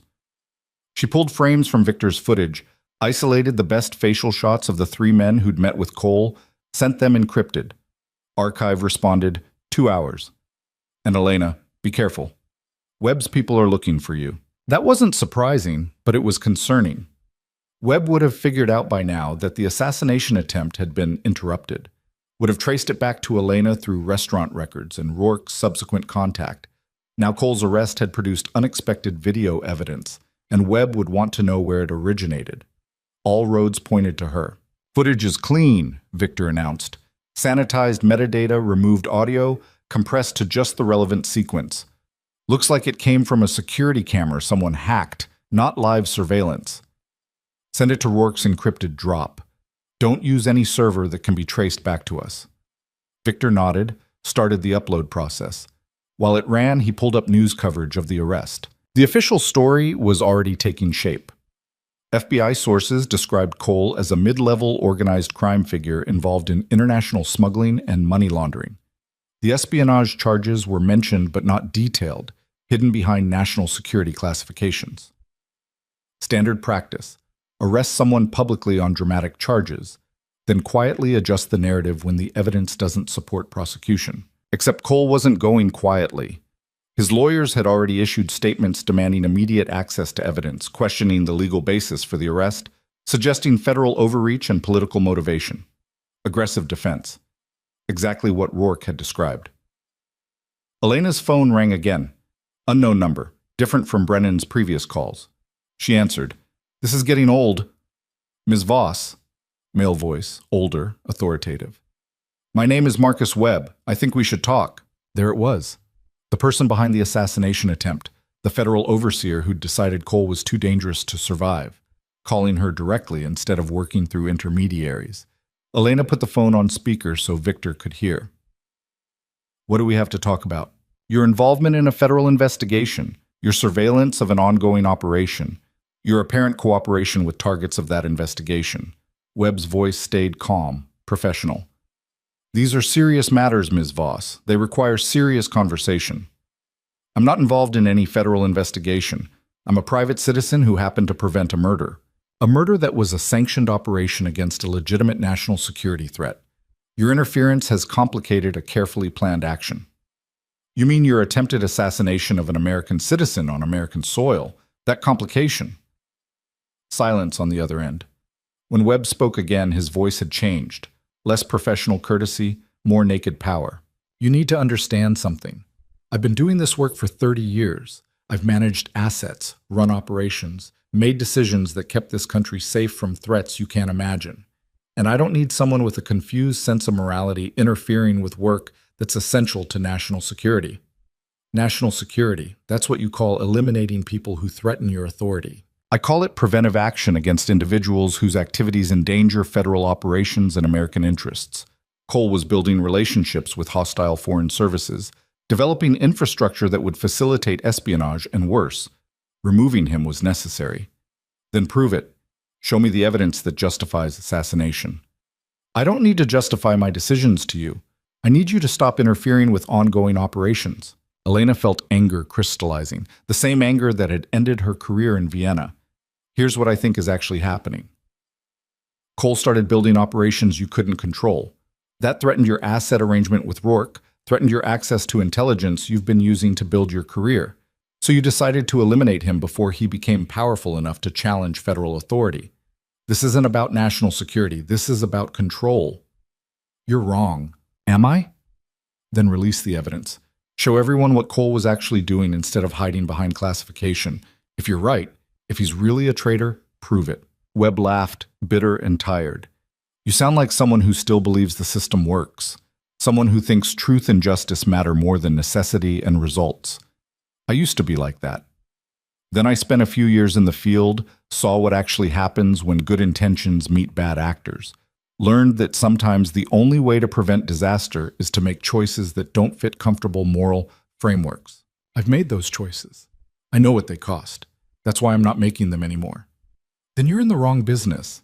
Because this business requires people willing to do what's necessary, regardless of cost. Webb's voice softened slightly. I'm not a villain, Ms. Voss. I'm not someone who enjoys violence or takes pleasure in difficult decisions. I'm just someone who understands that maintaining civilization sometimes requires uncivilized actions, and I'm very good at those actions. Good enough to poison someone at a restaurant, good enough to stage an arrest to manufacture evidence, good enough to threaten anyone who gets in your way, good enough to protect American interests from people who would destroy them. Yes. Elena looked at Victor, saw her own calculation reflected in his expression. Webb wasn't backing down, wasn't showing uncertainty. He believed completely in his own righteousness, his own necessity. That made him more dangerous than simple corruption. What do you want from me? Elena asked. I want you to disappear. Leave the city, change your name again, go back to whatever quiet life you were building before this started. In exchange, I'll make sure Cole's prosecution proceeds without your involvement. No subpoenas, no testimony, no pressure. You walk away clean. And if I don't, then I make you part of the case. Conspiracy, obstruction, maybe even espionage, depending on how creative the prosecutors want to be. You'll spend the next decade fighting charges that will destroy any chance at normal life. He paused. Or you'll have an accident, something unfortunate but plausible. These things happen to people who insert themselves into situations they don't understand. There it was. The actual threat, stripped of diplomatic language. Elena had heard similar threats before. In Vienna, from people who'd thought they had all the power. She'd made a different choice then, had refused to comply, had exposed the operation, had accepted the career-ending consequences. She could make the same choice now, could refuse Webb's offer, could fight, could try to expose what was really happening. Or she could accept that some battles weren't worth fighting, that sometimes survival meant compromise. I need to think about it, Elena said. You have 24 hours. After that, the offer expires and we proceed with less pleasant alternatives. Webb hung up. Elena set down the phone, looked at Victor. Your professional assessment? He's serious about the threat, and he has the resources to execute it. Making you disappear would be trivial for someone at his level. But he's also scared. People who have actual power don't make threats. They just act. He's calling you, negotiating, trying to convince you to leave voluntarily. That suggests he can't just eliminate you without complications. Elena nodded slowly. Rourke's protection. Webb knows that if something happens to me now, Rourke will retaliate. Will expose whatever arrangements they have, burn down the whole federal asset program out of spite. Exactly. So Webb needs you gone, but he needs it to be voluntary. Needs you to choose to disappear so he can maintain deniability. Which means I have leverage. Her phone buzzed. Message from archive with identification on the 3 men from the warehouse footage. Elena opened it, read the analysis, felt the situation crystallize into clarity. All 3 men were lawyers, corporate attorneys specializing in international business law, no intelligence connections, no foreign service ties. They'd been meeting with Cole to review the legal structure of his independent operations, making sure everything was documented and defensible. Exactly what she'd suspected. The whole federal case was built on suspicion and assumption, not actual evidence. Cole's meetings looked suspicious because they were secret, but the secrecy was operational security, not criminal conspiracy. Webb had jumped to conclusions, then manufactured justification when Rourke's asset relationship became threatened. Elena forwarded the identification to Rourke. With a brief note, Cole's meeting was with lawyers, not foreign agents. Webb's case is fabricated. Use accordingly. Response came back immediately. Thank you. This changes everything. Stand by. Victor was watching her. What are you going to do about Webb's ultimatum? I'm going to make a different offer. One he can't refuse without exposing himself. She pulled up Webb's number, the one he'd called from, sent a text message. I have evidence that Cole's arrest was based on fabricated intelligence. I have documentation of your sanctioned assassination attempt. I have testimony about threats you just made. And I'm willing to make all of it public unless we reach a different arrangement. The response took 3 minutes. What arrangement? Drop the charges against Cole. End the federal investigation. Leave Rourke's organization alone. In exchange, the evidence stays private, and I disappear like you wanted. You're blackmailing a federal agent. I'm negotiating a resolution that serves everyone's interests. You get rid of me, Cole goes free, Rourke maintains his cooperation, and nobody's career gets destroyed by embarrassing revelations. Everyone wins. Longer pause this time. Elena could imagine Webb calculating, weighing options, deciding whether she was bluffing. Finally, how do I know you actually have this evidence? Elena sent him a single frame from the surveillance footage. Cole and the lawyers time-stamped, clearly showing the arrest was based on a legitimate business meeting. Then she sent a recording excerpt from their phone call, Webb's voice clearly making threats. That's a sample. I have hours more. And if something happens to me, it gets released automatically to multiple journalists and congressional oversight committees. The phone rang instead of texting. Webb's voice was cold. You're making a serious mistake. I'm correcting yours. You tried to kill someone based on incomplete intelligence, then tried to fabricate a case when the assassination failed. That's not national security work. That's covering your ass. Cole is a threat. Cole is a businessman operating legally. You decided he was a threat because he stopped being controllable. That's not the same thing. Webb was quiet. Elena could hear him breathing, could almost hear the calculations running. Even if I wanted to drop the charges, he said finally, it's not just my decision. Multiple agencies are involved, multiple jurisdictions. I can't make this disappear. But you can make the evidence disappear. Without evidence, prosecutors can't proceed. Charges get dropped for insufficient basis. Cole walks. Everyone moves on. And the surveillance footage you have? The recordings? They stay private. I'm not interested in destroying anyone's career or exposing federal operations. I just want this situation resolved without more bodies. More silence. Webb was actually considering it, weighing the damage of compliance against the damage of exposure. I need guarantees, he said finally, real guarantees that this evidence doesn't surface later. You need trust. Same thing I'm operating on with you. We both have the ability to destroy each other. That's called mutually assured destruction, and it's kept worse enemies stable for decades. You sound like Rourke. I learned from good teachers. Webb sighed, sounded genuinely tired. I'll talk to the prosecuting team. Make the evidence problems clear. It'll take a few days, but the charges will get dropped. Cole will be released pending review, which means indefinitely. And the assassination attempts? There won't be any more. Cole's not worth the exposure risk anymore. He wins this round. What about me? You disappear anyway. Different city, different name, no contact with Rourke's organization. That part isn't negotiable. Elena had expected that. Fine. I was planning to leave anyway. Smart. And Miss Voss? Webb's voice carried something that might have been respect. You would have been good at this work. Real work. Not whatever you're doing now. You have the instincts, the discipline, the willingness to make hard choices. That's rare. I had that career. It ended badly. I'm not interested in revisiting it. Fair enough. Good luck with whatever comes next. He hung up. Elena sat in the quiet apartment, dawn light now filling the windows, aware that she'd just negotiated her way out of a situation that should have killed her. Victor looked impressed. That was either brilliant or insane. Probably both, but it worked. For now, Webb could still decide you're too dangerous to leave alive. He could, but Rourke has the evidence I mentioned, with instructions to release it if something happens to me. Webb knows that. He's pragmatic enough to accept a workable solution instead of risking everything on revenge. Elena stood, stretched, felt exhaustion finally catching up with adrenaline. I need to sleep. Real sleep, not the anxious half-consciousness I've been managing. I'll maintain security. Get some rest. She found the bedroom, collapsed onto the bed fully clothed, and fell into darkness. When she woke, it was late afternoon.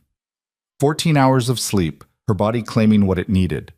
She felt marginally more human, though still exhausted in ways sleep couldn't fix. Her phone showed multiple messages. Rourke confirming Webb had contacted him about resolving the misunderstanding with Cole. Archive confirming payment had been received for services rendered. Victor reporting that additional security was in place and nothing unusual had occurred. And one message from an unknown number. Coffee? If you're interested in proper goodbye. She recognized the phrasing. Rourke. Elena texted back an address. A cafe in Brooklyn she'd noticed during her walks, far enough from her usual patterns to be discreet. She showered, changed into clean clothes, told Victor she was meeting Rourke alone. He didn't argue, just confirmed security would maintain perimeter coverage. The cafe was exactly what she'd remembered. small, quiet, the kind of place where people came to read or work rather than socialize. Rourke was already there, sitting at a back table with 2 coffees waiting. Elena sat down across from him. Cole's out?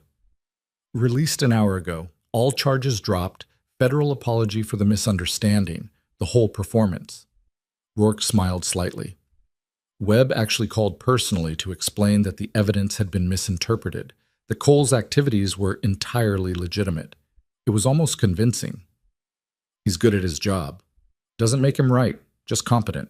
True. Rourke pushed one of the coffees toward her. I wanted to thank you properly.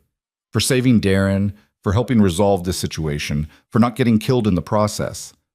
You're welcome, though I'm pretty sure I caused as many problems as I solved. You caused the right problems. Forced issues into the open that needed addressing, made people show their actual positions instead of hiding behind institutional authority. He paused. Darren wants to thank you too. He's planning something elaborate, knowing him. Tell him thanks isn't necessary. I just did what seemed right at the time. That's exactly why it matters. Rourke drank coffee, considered his words. Most people in this business, my business, Webb's business, all of it, they stop thinking about right and wrong. They think about advantage and disadvantage, about winning and losing. You've stayed connected to something more fundamental. That's valuable. That's rare. Elena wasn't sure what to say to that. She'd made choices based on instinct and personal ethics, not strategic calculation. Hadn't even been sure they were the right choices until events forced clarity. What will you do now? Rourke asked. What Webb demanded. Disappear, start over somewhere else. Try again at building something quiet. You don't have to. I meant what I said about protection and resources. You could stay, work with us, use your skills for something more than serving dinner. I appreciate the offer, but I've tried the power and purpose thing. It doesn't end well for me. Rourke nodded, accepting. Then let me help you disappear properly. New identity, complete background, enough money to establish yourself somewhere far from here. Considerate payment for services rendered. That's too much. It's exactly right. You saved my operation, possibly saved my life. The least I can do is help you build the life you actually want. Elena thought about refusing, about maintaining independence through one more restart, but she was tired of building from nothing, tired of scraping together resources while looking over her shoulder. Okay, thank you. Where are you thinking? Maybe the Pacific Northwest, somewhere with weather and trees, somewhere that feels different from all this. She gestured vaguely at the city beyond the cafe windows. I know people in Seattle, good people, legitimate businesses, places that value discretion. I can make introductions, set up something comfortable. They talked logistics for a while, documents needed, timeline for the transition, how to move money without triggering attention. Rourke had done this before, had resources and expertise Elena couldn't match. When they finished, Rourke stood, extended his hand.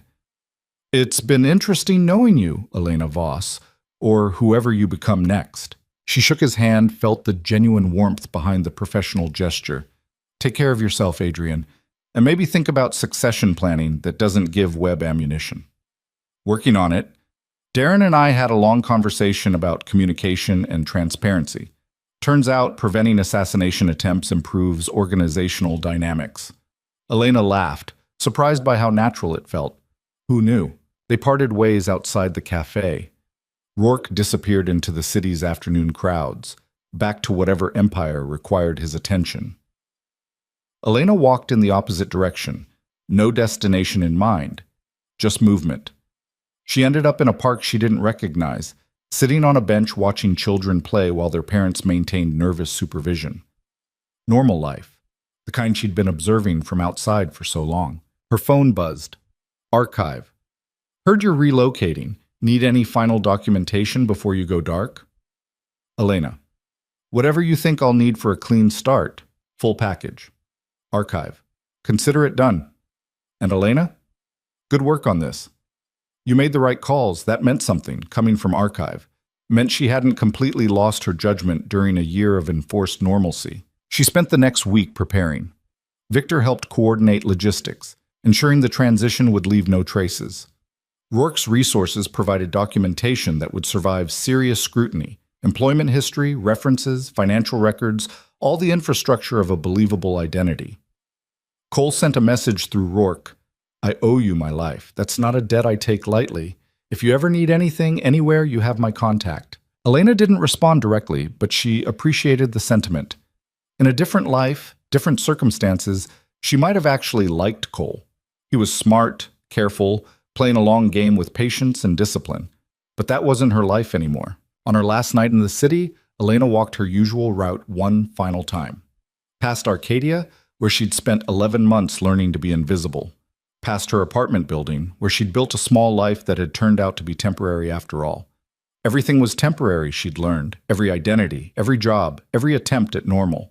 The trick was accepting the impermanence instead of fighting it, building meaning in the moments between transitions. She thought about the glass, about that split-second decision to switch it, to prevent a murder, to choose conscience over self-preservation. It had cost her the life she'd been building, had pulled her back into violence and complexity, had forced her to confront exactly the kind of moral calculations she'd been avoiding. But it had also saved someone, had prevented a death that would have been wrong regardless of justification, had forced accountability on people who'd operated without it for too long. Maybe that was worth it. Maybe some costs were justified by the outcomes they prevented. The next morning, Elena Voss ceased to exist. The woman who boarded a flight to Seattle had different documents, different history, different name. She carried a single bag, just like always, ready for whatever came next. 3 weeks later, she was working at a coffee shop in Capitol Hill, learning new patterns, building new routines. The job was simple, the customers were mostly harmless, and nobody looked at her twice. Perfect. One morning, a regular came in, older woman, sharp eyes, ordered the same complicated drink every day. They'd developed the kind of casual rapport that came from repeated transactions. You're new to Seattle, the woman said as Elena prepared her order. Few weeks now, still figuring out the neighborhood. You'll like it. Good place to start over. Elena paused, looked at her directly. The woman smiled, knowing and kind. We all start over sometimes, she continued. What matters is what we build with the fresh start. She paid, took her coffee, left. Elena never saw her again, but the words stayed with her. What matters is what we build. She'd spent so long running from her past, trying to escape the person she'd been, that she'd forgotten to actually build something meaningful with the present. Every identity had been temporary, every life half committed, always ready to run when circumstances demanded. Maybe it was time to try something different. Maybe it was time to actually commit to building, to creating something that could last beyond the next crisis. She didn't know if she could. Didn't know if someone with her history and her instincts could ever really settle into permanent normal. But she could try. And somewhere across the city, in an expensive office overlooking the water, Adrian Rourke received a simple text from an encrypted number. Made it. Thank you for everything. He smiled, deleted the message, and went back to running his empire with a little more awareness, a little more caution, and the knowledge that sometimes the most important things happen because someone chose conscience over convenience. In a restaurant in New York, servers moved through dining rooms carrying plates and glasses, most of them seeing nothing beyond the immediate tasks. But one, a new hire, sharp-eyed and careful, paused at a table set for 8, noticed something wrong about the spacing of the wine glasses. She adjusted them with quick efficiency, correcting what might have been an accident or might have been something worse, then continued her rounds without drawing attention. Small choice, potentially large consequence. The world turned on moments like that, on decisions made by people who noticed what others missed and chose to act despite the costs. Elena understood that now, sitting in her Seattle coffee shop, watching the morning crowd filter through. She'd made her choice, had paid her costs, had earned her fresh start. What came next was up to her. And for the first time in longer than she could remember, that possibility didn't feel like a burden. It felt like freedom.